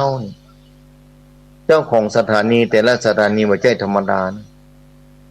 เป็นการสร้างบารมีอย่างยิ่ง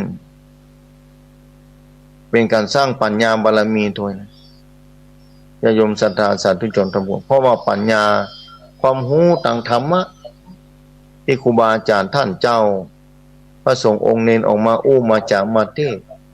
คือคนทั้งหลายที่เสียงนี้ไปถึงที่ไหนธรรมะก็ไปถึงที่ห้านจะอยู่ในป่าในเขาในห้วยในน้อยการต้งการหน้าบางทีต้องไปนอนต้งไปนอนที่ให้ที่นาทีนี้เปิดวิทยุฟังอยู่บางคนก็ไปคนสองคน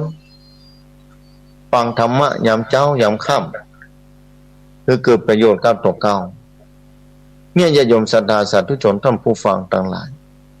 มีความจำเป็นมหาศาลแท้ๆแต่ญาติโยมศรัทธาบันเตื้อฟังผู้เตื้อวันนี้มาเจ้าแต่บางคนอาจจะเปิด6 โมงนี่ตอนนี้6 โมงปลายแล้วนะ6 โมงปลายแล้วก็กับผมอัตมาภาพตั้งแต่พุทธตี 5มาแล้วนะตำราครูพิวัฒนาวิกรมบอกตมาท่านอาจารย์พวกนี้นี่ตี 5ถึง 7 โมงเนอะนี่ว่าอยู่ก้านี่ได้มองเป็นยังมาอู้จ่าพวกป้าขยะยมศรัทธาเนาะได้กันท่านพระครูบนเล่นตั้งแต่พวกน่ะเทศตั้งแต่ตี 3พวกน่ะถึงตี 5นี่2 ชั่วโมงเหมือนกันไม่ใช่ของธรรมดาใช่ไหมญาติโยมศรัทธาแล้วต้องดูแลสถานีกู้เจ้านะทำประกวดพิวัฒนาวิกรมเนี่ยถ้าเป็นคนอื่นนี่หมดลูกหมดวายแล้วศรัทธาอันนี้อาจจะบุญเก่าของเปิ้ลเนาะนะลูกแต่เจ้ามาข้ามมาเอาแล้วงอมหาเครื่องสถานีวิทยุเพราะว่าคนเฒ่าคนแก่อยู่ที่บ้านที่จองเปิดสถานีรับฟังบางทีตนนั่นมาบัดนั้นถ้าพระครูเปิ้นก็เข้าแตนไปเสียมาอู้จ๋าทำมาให้ญาติโยมศรัทธาฟังเรื่องความจำเป็นต่อหน้าที่การเผยแพร่พระพุทธศาสนาหน้าที่ของพระสงฆ์องค์เจ้าแบบนี้สถานแต่ละตนแต่ละองค์ก็ต้องทำหน้าที่อย่างวันนี้เหมือนกันนะออกตั้งแต่เจ้าแหละธรรมครูบอกว่าท่านอาจารย์วันนี้ตี 5 ถึง 7 โมงเนอะ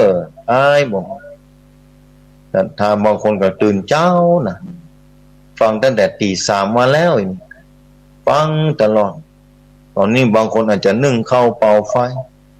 ทำไฟทำอาหารกินเนี่ยสมัยนี้กินไปตอนเช้าเสร็จแล้วกินข้าวน้ำข้าวเจ้าแล้วก็จะต้องไปกันไปงานบางคนออกการออกงานแต่เจ้าละนะตั้งแต่ตี 5ละไปแล้วบางคนบ่ได้อยู่แต่คนเฒ่าคนแก่นะคงจะอยู่ที่บ้านที่จองนะฟังธรรมะ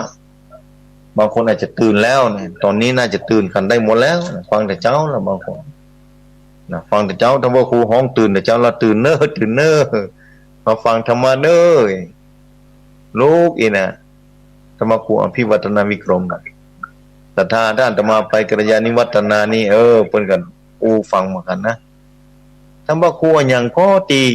ห้องลูกมาเจ้าน่ะดีแต่เน้อนี่เปิดวิทยุฟังไว้เฮือนั่นน่ะศรัทธากัลยาณิวัฒนาวันนั้นเมื่อหนึ่งโทรถามมาปีหน้าก่อนเนาะศรัทธากัลยาณิวัฒนาจะไปตานเตียนพรรษาเนาะปีนี้โควิดเข้ามาประดังเข้ามาหลายเรื่องหลายเราไม่ได้หล่อเตียนสักครั้งปีนี้ปีหน้าจะปากันหล่อเตียนปีนี้ไม่ได้หล่อนะเครื่องสีขาวนี่แต่บางตำบลบางพื้นที่บางอำเภอนะบางจังหวัดเพิ่นก็หล่อกันแต่ท่านผู้ฟังที่ฟังคลื่นสีขาวที่เขาเคยรอกันเป็นประจำปีนี้มาได้รอแต่ก็ไปตามเตียนได้เหมือนกันไปตามที่จังหวัดน่านเมื่ออาทิตย์ที่แล้วก็เอาปากันไปตามที่ปุ่นอำเภอเวียงแหงไปพบไปปะสภาพความเป็นอยู่พื้นที่อำเภอเวียงแหงที่อำเภอเวียงแหงศรัทธาได้ไปหู้ไปหาการไปในสถานที่ต่างๆก็ได้หู้ได้หาศรัทธาว่าเปิ้นอยู่กันจะได้กินกันจะได้ทำมาหากินอาชีพอันยามพ่องนี่ความเป็นอยู่เปิ้นอยู่อย่างไรได้มีความหู้ความเข้าใจวันที่เราจะไปหาเปิ้นลำบากเลยเอาปิ้งมากับสุกใจล่ะแค่ที่อีนะศรัทธาก็ม่วนใจสุกใจละบางคนอาจจะบ้านเมืองเปิ้นอยู่สงบดีแต่นะบ้านเฮาจะเนี่ยจะได้ดีฮะคือได้สงบสงเงียบคือได้สะดวกสบายแบบนี้พ่องศรัทธาสาธุชนท่านผู้ฟังเป็นแบบนั้นศรัทธานี่เหมือนกันนั่นเดี๋ยวไปหู้ไปหาที่หานที่นี่เนี่ยโดยเฉพาะคลื่นสีขาวพระเจ้าประชานี่ศรัทธาหลายปีนะพบปากับตมานี่เป็น10 กว่าปีแล้วศรัทธานะ10 กว่าปีมาฮู้จักกันรายการธรรมะจากยอดดอยนี่10 กว่าปีแล้วเนอะนะ10 กว่าปีแล้วออกอากาศตลอดนะมาพบปะกันญาติโยมศรัทธาเป็นประจำทุกวันอาทิตย์ไม่เคยเปลี่ยนแปลงเลยเนอะศรัทธาจำได้ดีเนาะมาอู้มาจาเวลายามเจ้าภาคหลังนี่มีเมื่อเจ้ากับเมื่อค่ำนี่ปาการปุ้นศรัทธาเนอะประมาณ2 ทุ่มถึง4 ทุ่มถ้าได้ลงไปได้เดี๋ยวจะหาคนขับรถก่อนมาเตือนการเดินทางกันยิดเหมือนกันศรัทธามาเตือนนะถ้าคนขับเพิ่นบอกว่างถ่ายให้ถ่ายนาอย่างเขาที่แล้วแต่นี้เข้าต้งก่อนฝนตกพ่องบ่ตกไหลเหมือนกันเนอะศรัทธานะเข้ากรมอุตุนิยมวิทยานี่มันจะอุจุกับอุตุกับมูลนาศรัทธาว่าวันนี้ฝนฟ้าจะตกสุยคือคนดีใจมาได้ก้ากับบ่ฮู้นะธรรมชาตินี่เขาแน่มาได้นะแต่บ้านตี้ก็ตกแล้วทำไปตั้งแต่ว่าพะเยาวันนั้นว่าบ่มีฝนอำเภอเถินก็เหมือนกันน่ะอำเภอเถินน่ะอำเภอทุ่งเสลี่ยมวันนั้นโยมศรัทธาโทรมาบอกว่าบ่มีฝนท่านบ่ได้ปลูกข้าวปลูกนาใส่หน้ากันทุกคนลำปางนี่ตอนใต้บ่มีฝนเหมือนว่ามีก็ตกน้อยเดียวเนี่ยขึ้นชื่อบ่ได้มีก็ชื่อบ่ได้น้ำได้ท่านี่ศรัทธาจะหาได้ว่าภัยธรรมชาติเข้ามาเขาขยิบเข้ามาทีละน้อยทีละน้อยศรัทธานำขึ้นพอเข้ามาทีละน้อยทีละน้อยมันเตือนจะง่อมหาปีที่ผ่านมานี่จะกระตึงหาปีที่แล้วฝนยังตกเลยบัดเดี๋ยวนี้น่ะน้ำก็มีแล้วนะวันนั้นโยมโทรมาถ้าอาจารย์กุปีนี่มีแล้วนะนี่ก็นั่นเนาะบอกว่าปีแล้วนี่น้ำมีอยู่นะปีนี้อย่างใดนี่บันตี้มีฝนฟ้าตกคือก็ยังแคว้นบันตี้ก็บ่มีเจียงไฮ้นี่เมืองเวียงชัยเคยไปอยู่อำเภอเวียงชัยจังหวัดเจียงไฮ้นะเพิ่นว่าบ่มีน้ำท่าเหมือนกันนะท่านอาจารย์บ่มีน้ำท่าเหมือนกันเด้อฝนก็บ่ตกนะจะยมศรัทธาลงขึ้นของความเปลี่ยนแปลงของสังคมความเปลี่ยนแปลงของธรรมชาติความเปลี่ยนแปลงหลายๆประการที่เกิดขึ้นตอนนี้ทีนี้เราจะต้องอดทนนะมันไม่พระสวดมนต์ภาวนาเนอะศรัทธาเนอะเพื่อความจุ่มเย็นเป็นสุข สุขตั้งใจและตั้งกายเนี่ยญาติโยมศรัทธาสาธุชนท่านผู้ฟังถ้ามีความสุขตั้งกายและตั้งใจอันยังจะเข้าสถานว่ามีอันยังจะเต้าแล้วความรู้ความเข้าใจตั้งกายและตั้งใจนี่แม้ธรรมชาติจะมานะเกิดขึ้นแบบหนึ่งแบบใดก็ตามเมื่อจิตใจของมั่นคงมีความเข้าใจหลักธรรมะนำมาประพฤติปฏิบัติเป็นอย่างภัยต่างๆภัยต่างนอกภัยภายในสามารถที่จะลดละกำลังจิตใจเราได้ถ้าเรามั่นคงอยู่กับแสงสว่างแห่งพระธรรมเสร็จแล้วภัยที่เกิดมาต่างๆแสงสว่างนี้จะส่องพ่อสามารถรู้ว่าจะต้องแก้ไขอย่างไรภัยที่เกิดขึ้นนี้เนี่ยความรู้ความเข้าใจมีความจำเป็นญาติโยมศรัทธาหลายคนทำมาท่านอาจารย์พูดเรื่องกรรมเรื่องเวรกันว่าเรื่องกรรมเรื่องเวรนี่ใครถามท่านอาจารย์วันนั้นท่านอาจารย์เล่าเรื่องพระนางสามาวดีว่ะแต่ข้าเจ้าฟังพระสงฆ์เทศอ่านในหนังสือผมว่าแต่ใครหูว่าพระนางสามาวดีนี่จะเป็นพระอริยเจ้าเต้าพระอริยเจ้าแท้ๆกะเป็นจะได้เพิ่นโดนเผาหมดบนว่านี่ต้องขอบคุณนะต้องขอบคุณเจ้าคนเจ้าของคำถามนี้แสดงว่าสนใจพุทธประวัติสนใจธรรมะบนว่าทำความดีถึงขนาดนั้นหนีความทุกข์บอกโป้นแต่เราจะหนีโป้นกะบอกหนีโป้นแต่พอถึงเวลาเด้อกำลังหนีอยู่บอกกำลังหนีไปเรื่อยๆมันว่ากำลังหนีอบายภูมิเรื่อยๆนะหนีอบายภูมิแล้วจะหนีความทุกข์เวียนว่ายแต่เกิดในโลกนี้ไปสู่ดินแดนอมตะนิพพานเจ้าแล้วท่านพระนางสามาวดีนี่มันเป็นจะได้เพิ่นโดนเผาหมดนะตึงบริวารเนี่ยกามอันยังของเปิ้นแต่น้อยนี่ดีเหมือนกันนะแสดงว่าโยมนี่เพิ่นเข้าใจฟังธรรมะแสดงว่าอ่านหนังสือพุทธประวัติสนใจเรื่องนี้แต่บางทีพุทธประวัติบางตอนเพิ่นบ่ได้บอกว่ากามของเปิ้นมาจากสาเหตุอันหยังมีพระนางสามาวดีเป็นมเหสีของพระเจ้าอุเทนมเหสีของพระเจ้าอุเทนนะญาติโยมศรัทธาสาธุชนท่านผู้ฟังเพราะฉะนั้นญาติโยมศรัทธาสาธุชนท่านผู้ฟังที่ถามมาวันนั้นบอกว่าทุกอย่างมันจะมีเหตุบังเอิญนะศรัทธาทุกอย่างมันจะมีเหตุบังเอิญศรัทธามีที่ไปที่มาหมอม่วงหมอโอหมอเนาหมอโน้นหมอลำไยพ่องลิ้นจีพ่องนี่แต่มีโน่นนี่หากมันอย่างลงไปในดินเนาะลองตัดหากจงม้วนออก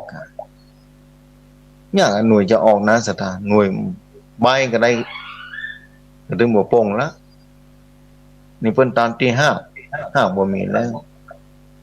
ที่เฮาได้รับความทุกข์ได้รับภัยต่างๆนานาเพราะมาจากสาเหตุทั้งนั้นศรัทธาเฮาปลูกมาไว้ก่อนหน่วยมันถึงออกมานะปลูกอันยังไว้ปลูกมะเขือหน่วยก็ออกเป็นมะเขือ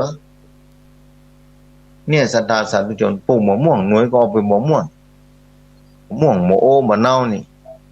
หน่วยมาออกมาเพราะฉะนั้นพระนางสามาวดีที่โยมถามมาในวันก่อนก็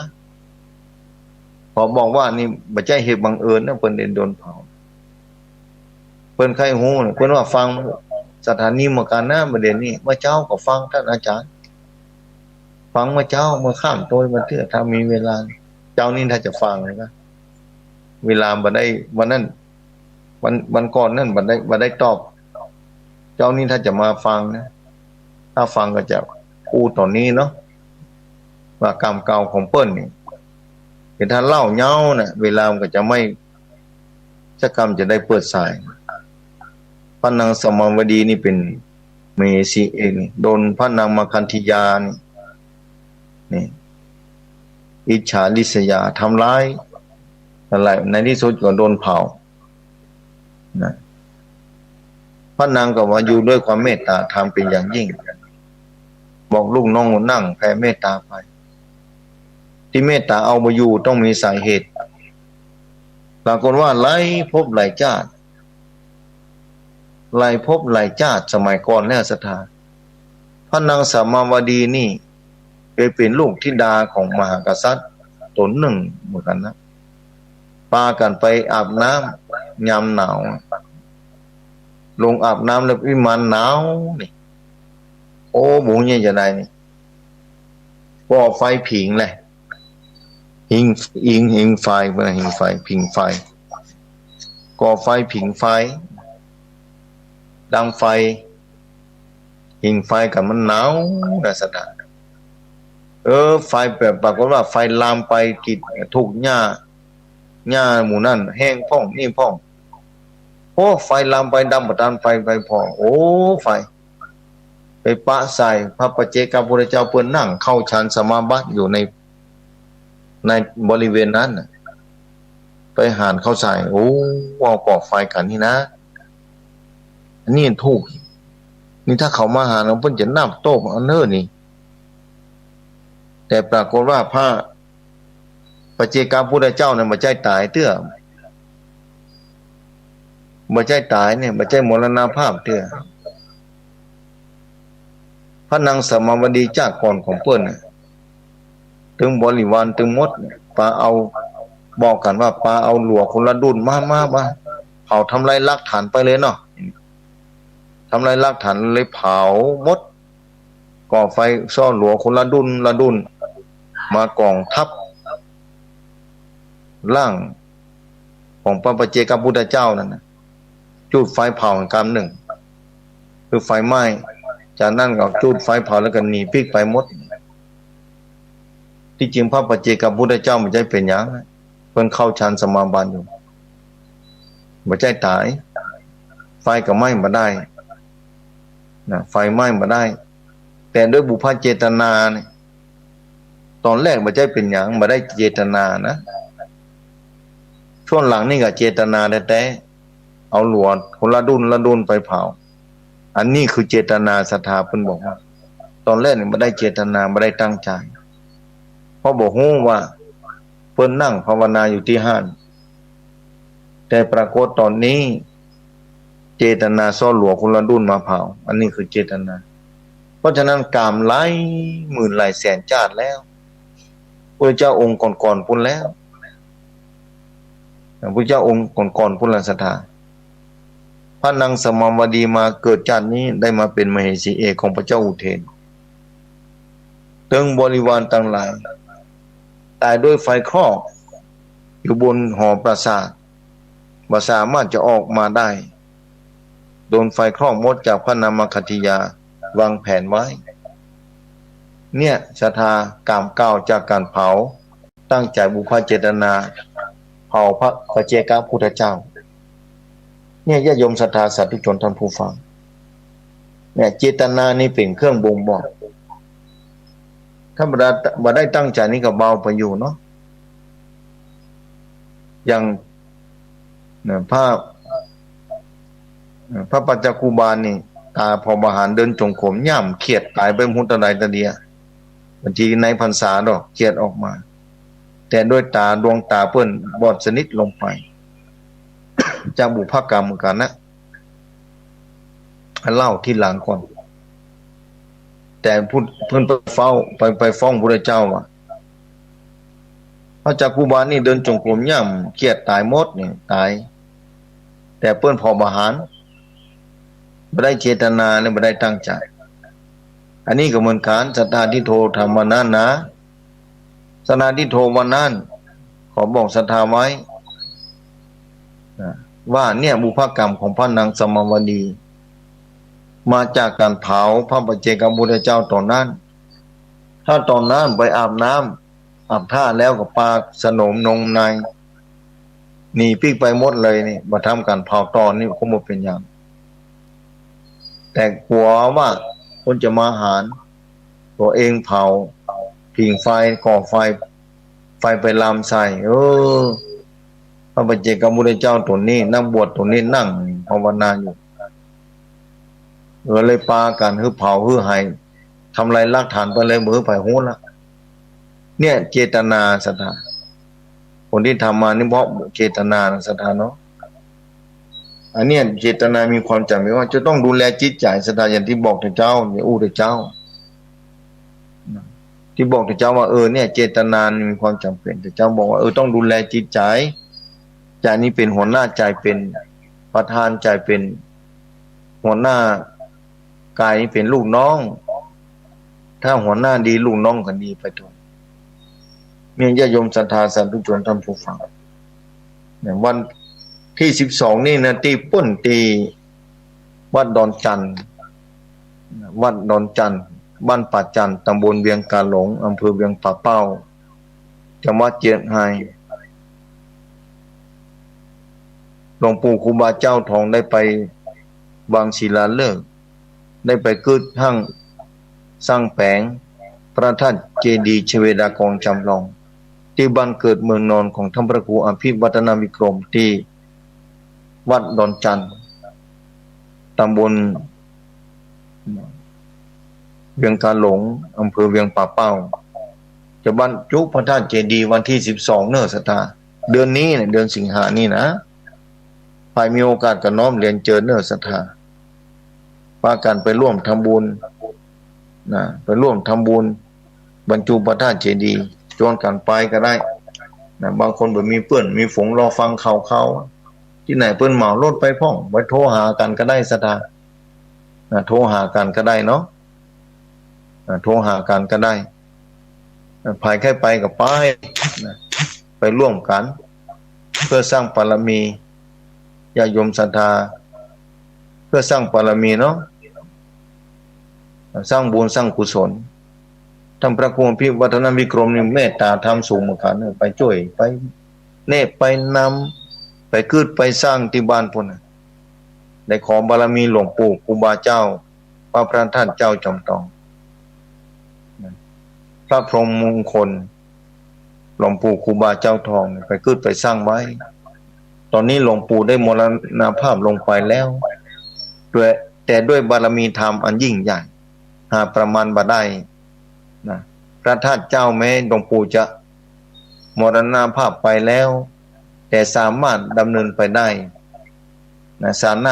มารถดำเนินไปได้ด้วยศรัทธาอย่างยิ่งของญาติโยมสาธุชนที่เป็นเจ้าภาพคือสร้างห้างแปลงร่วมกับหลวงปู่ท่านเจ้านะในวันนั้นญาติโยมศรัทธาจะได้หารที่วัดดอนจันทร์ตำบลเวียงกาหลงอำเภอเวียงป่าเป้าวันที่12มือเมื่อไหนวัดไหนจะสร้างเจดีย์ดวงเดียวเท่านั้นศรัทธาวัดไหนเจดีย์ดวงหนึ่งวิหารหลังหนึ่งสมมติเป็นแบบนั้นนะ2-3 ดวงนี่บ่มีเตื้อมันเตื้อบ่เกิดขึ้นเตื้อก็มีแต่ดวงเดียวเนี่ยกุฏิจะสร้างหลังวิหารพ่องหลังอุโบสถพ่องภายพ่องที่นะภายพ่องที่จะไปร่วมงานร่วมบุญกุศลมันเมื่อไหร่จะมีเตื้อบรรจุพระธาตุเจดีย์ญาติโยมศรัทธาจะแล้วเนอะปากันโทรหากัน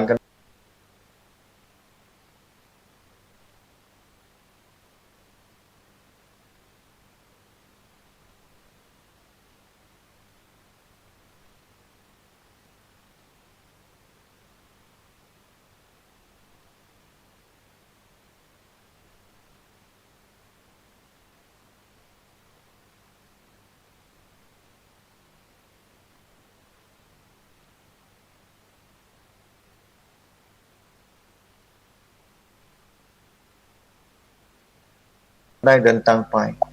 แต่งานทอดกันอันนี้เพิ่นจะมาเป็นเจ้าภาพญาติโยมศรัทธาสาธุชนท่านผู้ฟังไผพ่องจะมาร่วมบุญร่วมกุศลก็ได้นะหนองผ้าขาวนี่วันที่22วัดหนองผ้าขาวที่ฮู้นี่นะวัดหนองผ้าขาวนี่วันที่22วัดหนองผ้าขาววัดม่วนห้วยเจ้านี่วันที่25เดือนตุลาคมเหมือนกันวันที่25แต่วันนั้นฮู้ข่าวจากนำเพื่อภาพเพิ่นก็จะวางศิลาฤกษ์เหมือนกันนะวันที่25 อำเภอบ้านโฮงญาติโยมศรัทธาสาธุชนท่านผู้ฟังที่ฟังรายการเตรียมเนอะเตรียมสร้างบารมีไปเรื่อยๆนะตราบใดยังมีชีวิตอยู่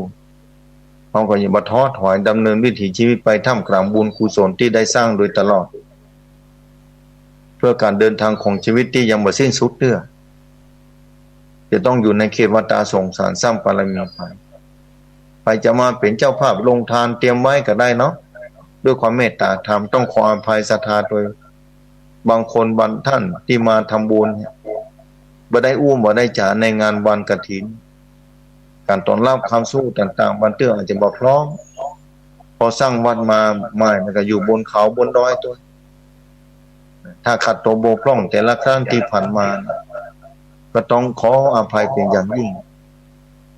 ต้องขอขอบคุณครูบาอาจารย์แต่ละตนแต่ละองค์ต่อมาได้รับความเมตตาจากหลวงพ่อที่ปรึกษาเจ้าคณะอำเภอจอมทองหลวงพ่อธรรมพระครูอินทะยานะรังสี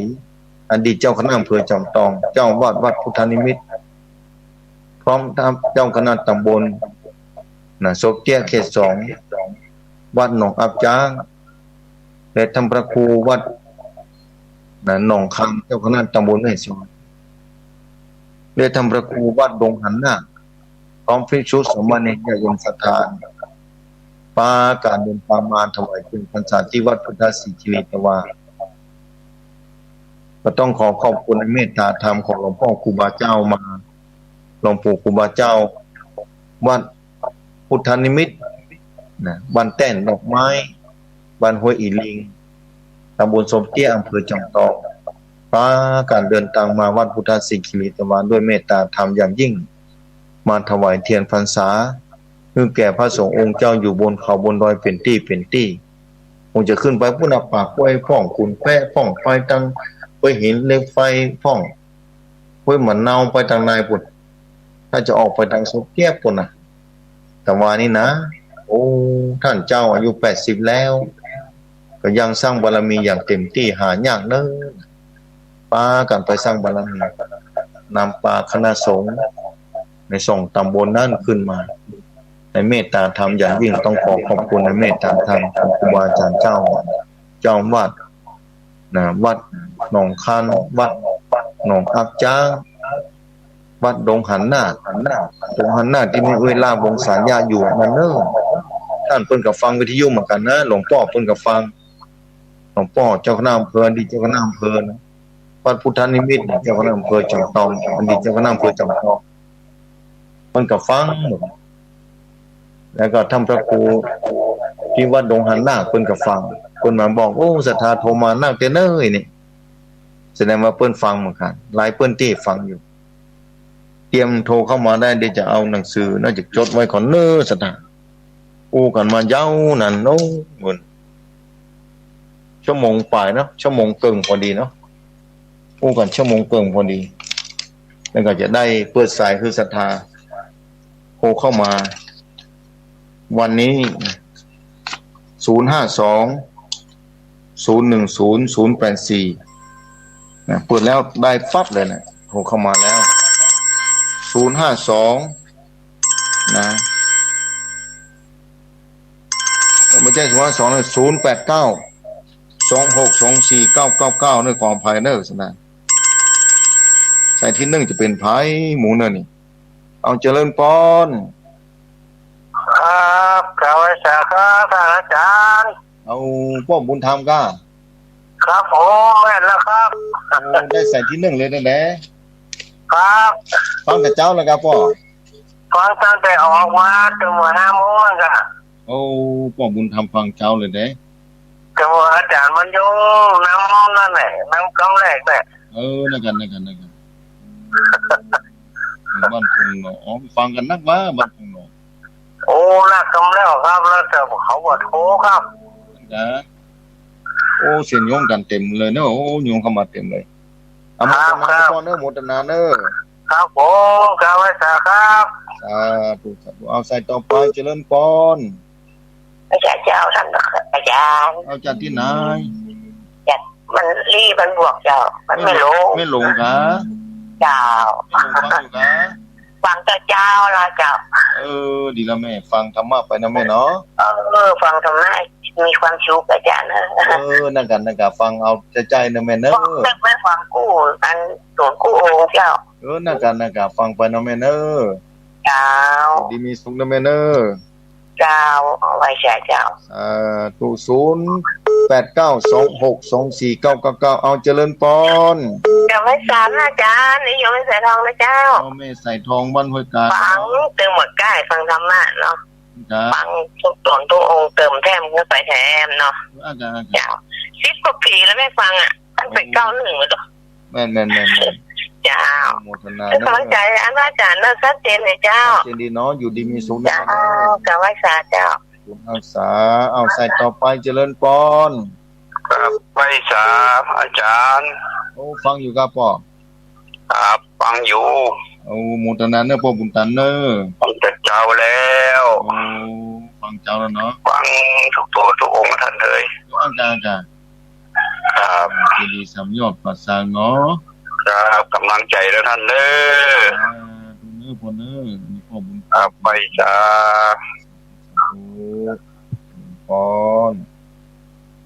ใส่ต่อไปเข้ามาแล้วเจริญปอน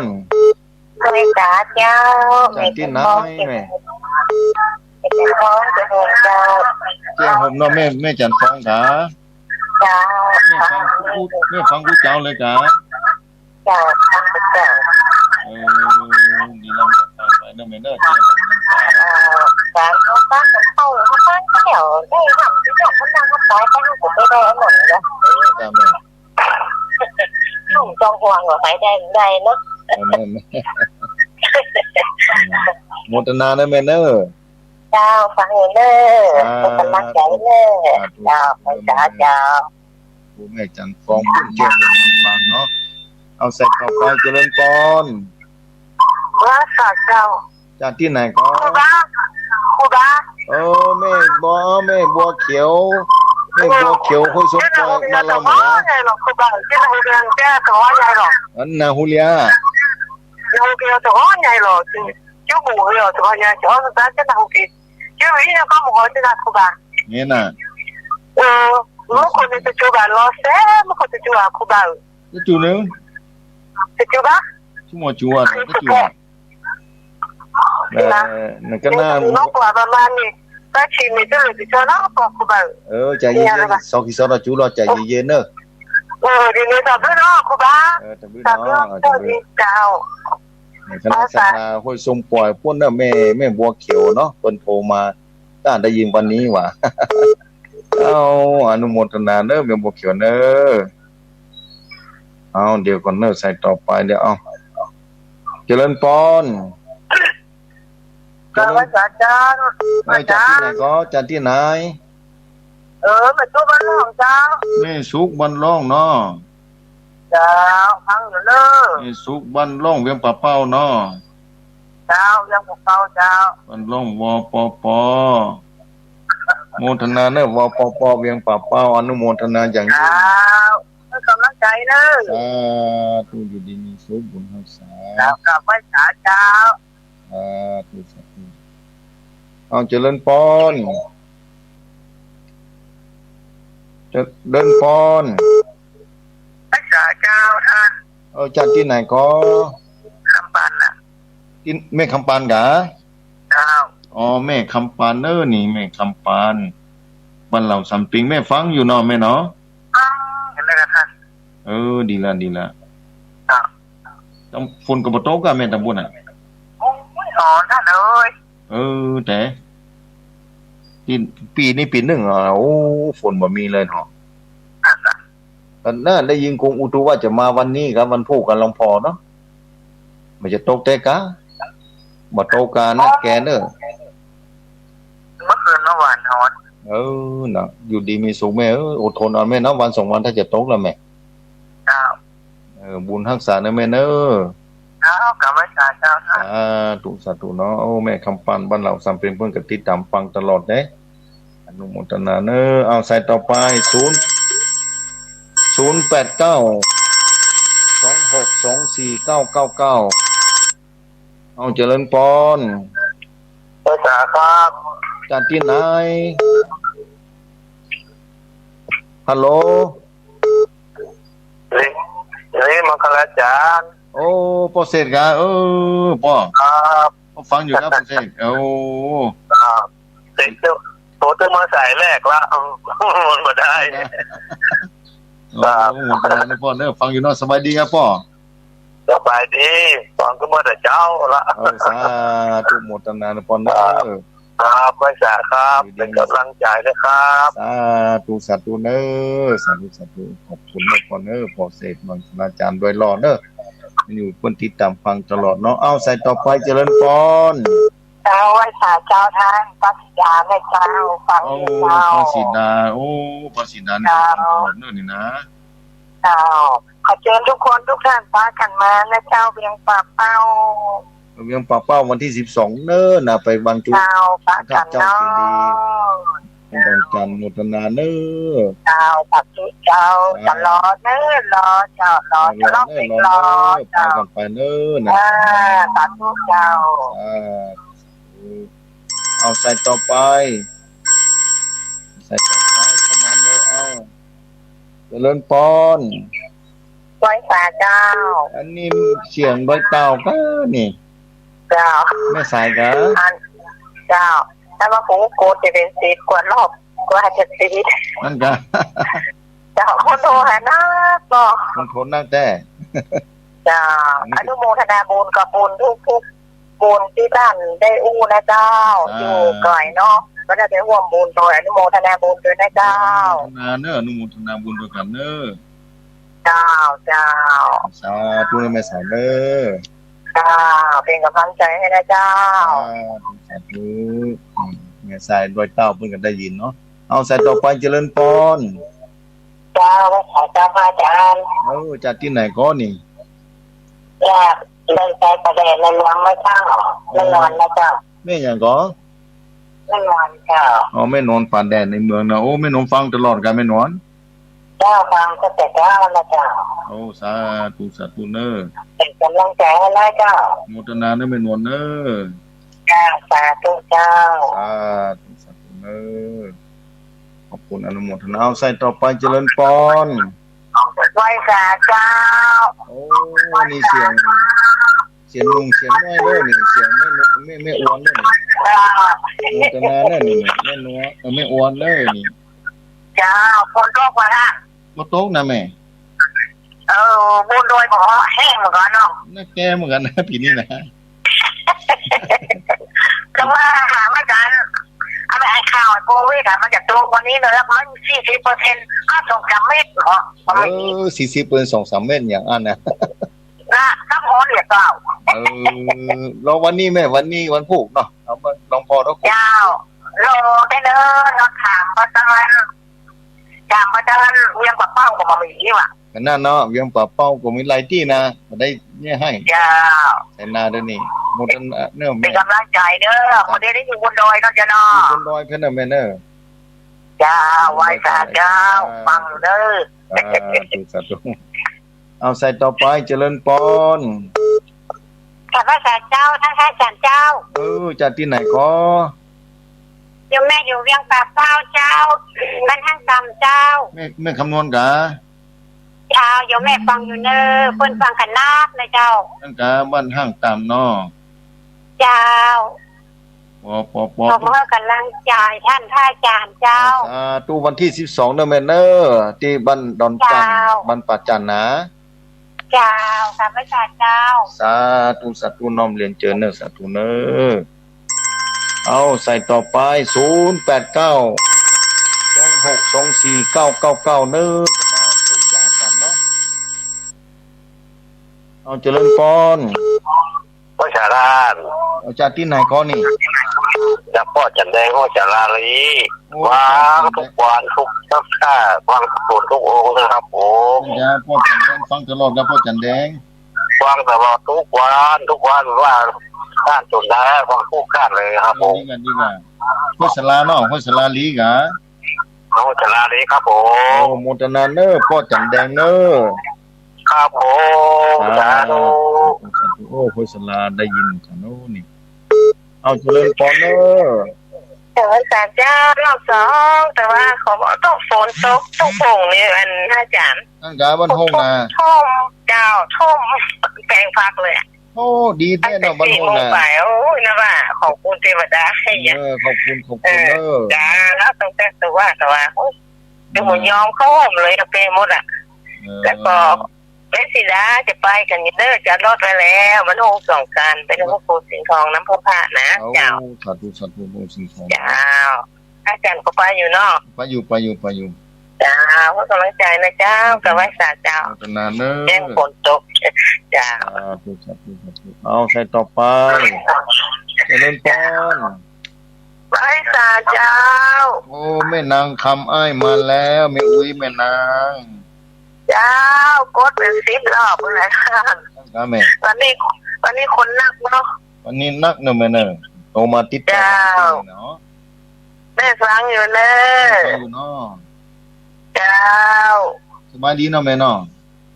เจ้าอยู่ดีมีสุขเนอะเจ้าสบายดีอยู่แต่ไปไกลมาได้เจ้าแม่ดูแลสุขภาพด้วยนะแม่เนอะเจ้าสาธุอันนี้แม่นางคำไอ้บ้านเด่นสลามเพิ่มยังขอเป้าเอาเจริญพรไปค่ะพระอาจารย์เจ้าแม่ขอเฮียนเด้ออยู่ดีมีสุขแม่จากที่ไหนก็แม่แม่เรือนเสนต่อเจ้าอำเภอวังเหนือแม่เรือนเสนต่อเนอะนี่โอ้ฟังอยู่นะแม่เนาะเจ้าฟังอยู่แต่มาหลับได้โชว์มาโทษมาข้างกับประจันเปิดแม่เรือนเสนต่อเมืองปางเจ้หงนะฮะลำปางค่ะลำปางเนาะเจ้หงอำเภอวังเหนือจังหวัดลำปางวังเหนือนะวังเหนือแม่เจ้ามงคลนานะแม่เนอะเจ้าแม่กำลังใจเนอะสาธุเนอะสาธุเจ้ากราบไหว้เจ้าสาธุนี่วังเหนือลำปางเอาใส่ต่อไปเจริญพรจังหวะปัวนะหุ่นนั่นแหละพอละนี่ที่ไหนสถานแล้วพอละโอ้ปอสกัดปอสกัดทานแหละตื้ออยู่เนอะโอ้ปอสกัดทานนี่ยงนมีเลยจ้ะเหรอ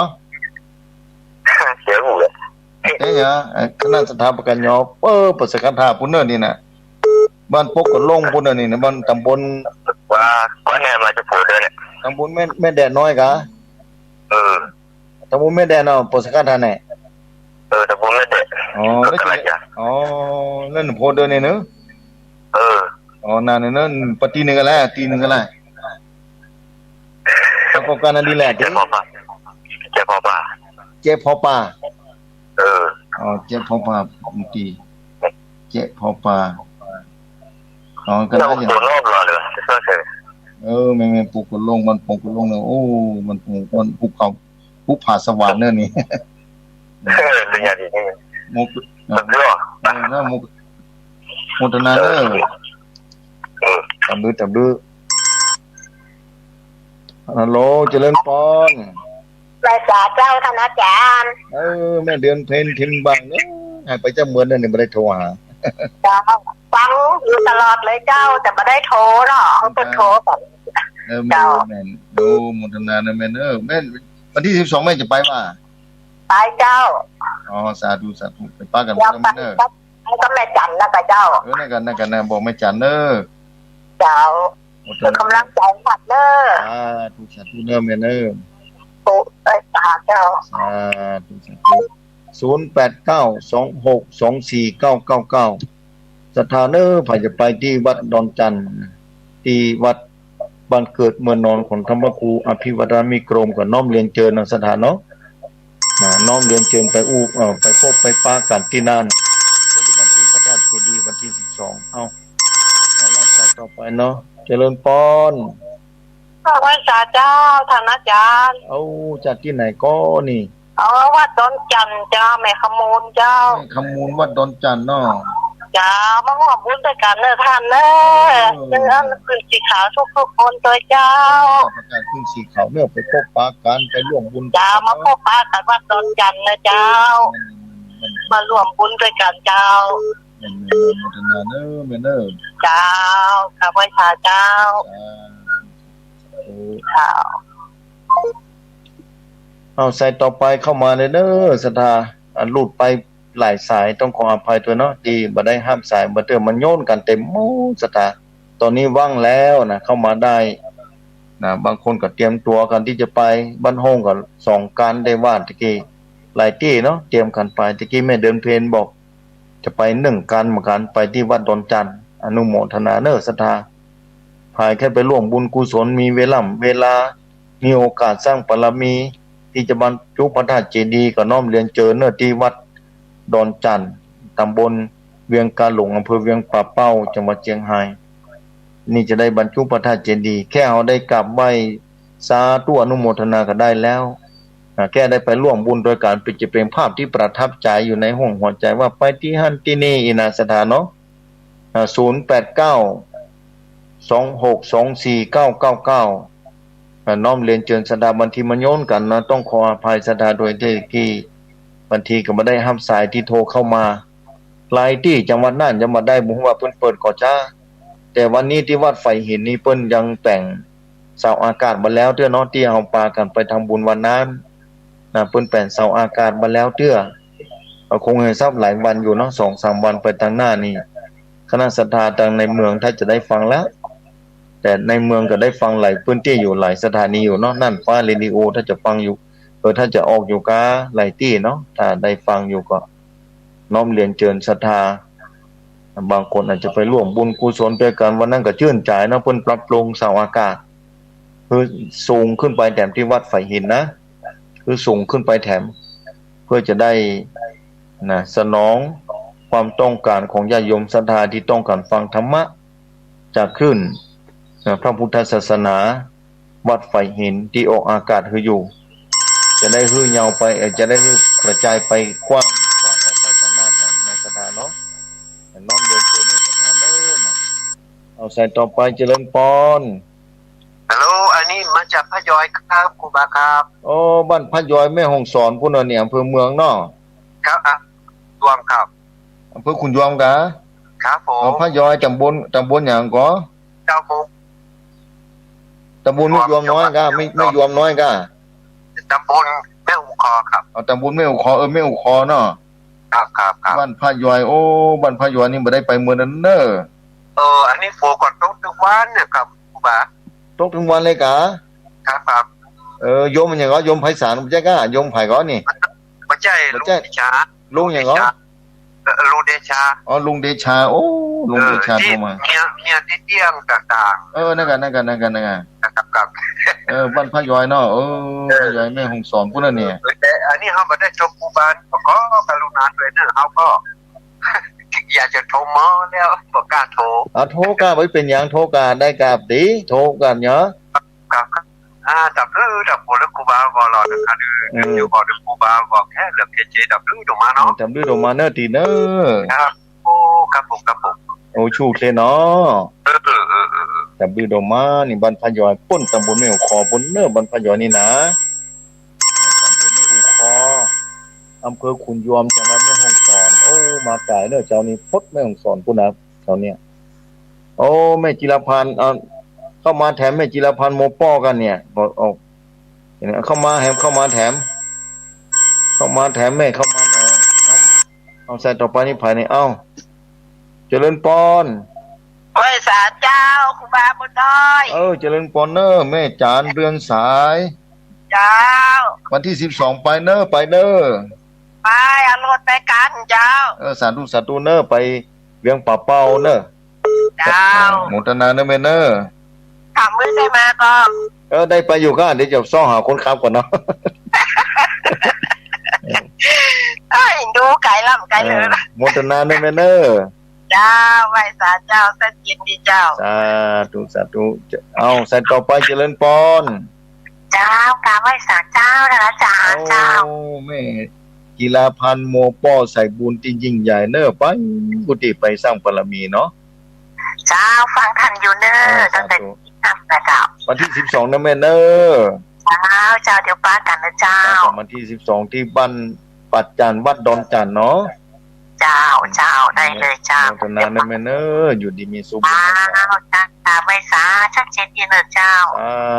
สาธุเนอค่ะกราบไหว้สาเจ้า ธุนี่แม่จิรพันธ์หมู่ป้อเนาะมันเพิ่นอยู่หนองบัวแม่ขจารแม่จิรพันธ์นี่เพิ่นไปสร้างโรงทานป้องไปเลี้ยงเพลนป้องไปงาน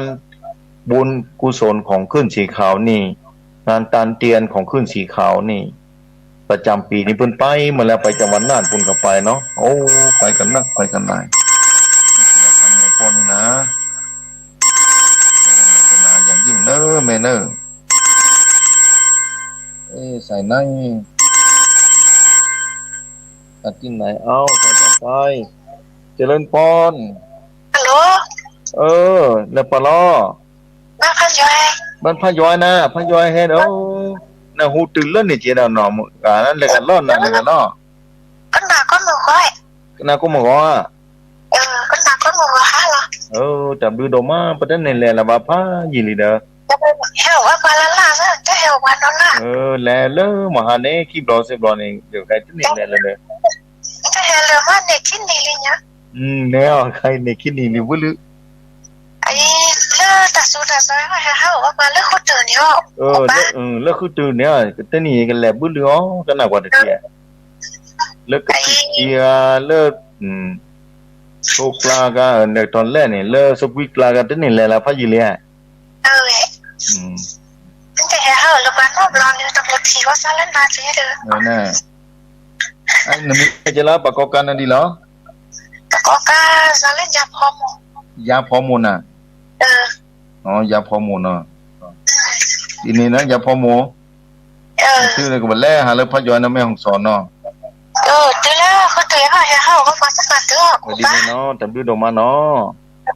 แบบนี้ซะพี่โอโชที่ขอยาปาสาธุเนาะสาธุอันนี้คณะศรัทธาบ้านพระย้อยปุ้นเด้อตำบลแม่อุคออำเภอขุนยวมจังหวัดแม่ฮ่องสอนเป็นว่าได้รับความเมตตาจากท่านพระครูจันทรกิจจารักษ์เจ้าคณะตำบลบ้านจันทร์เจ้าอาวาสวัดจันทร์เพิ่นได้ออกสถานีเสียงธรรมจากวัดจันทร์สถานีวิทยุของวัดจันทร์อำเภอกัลยาณิวัฒนา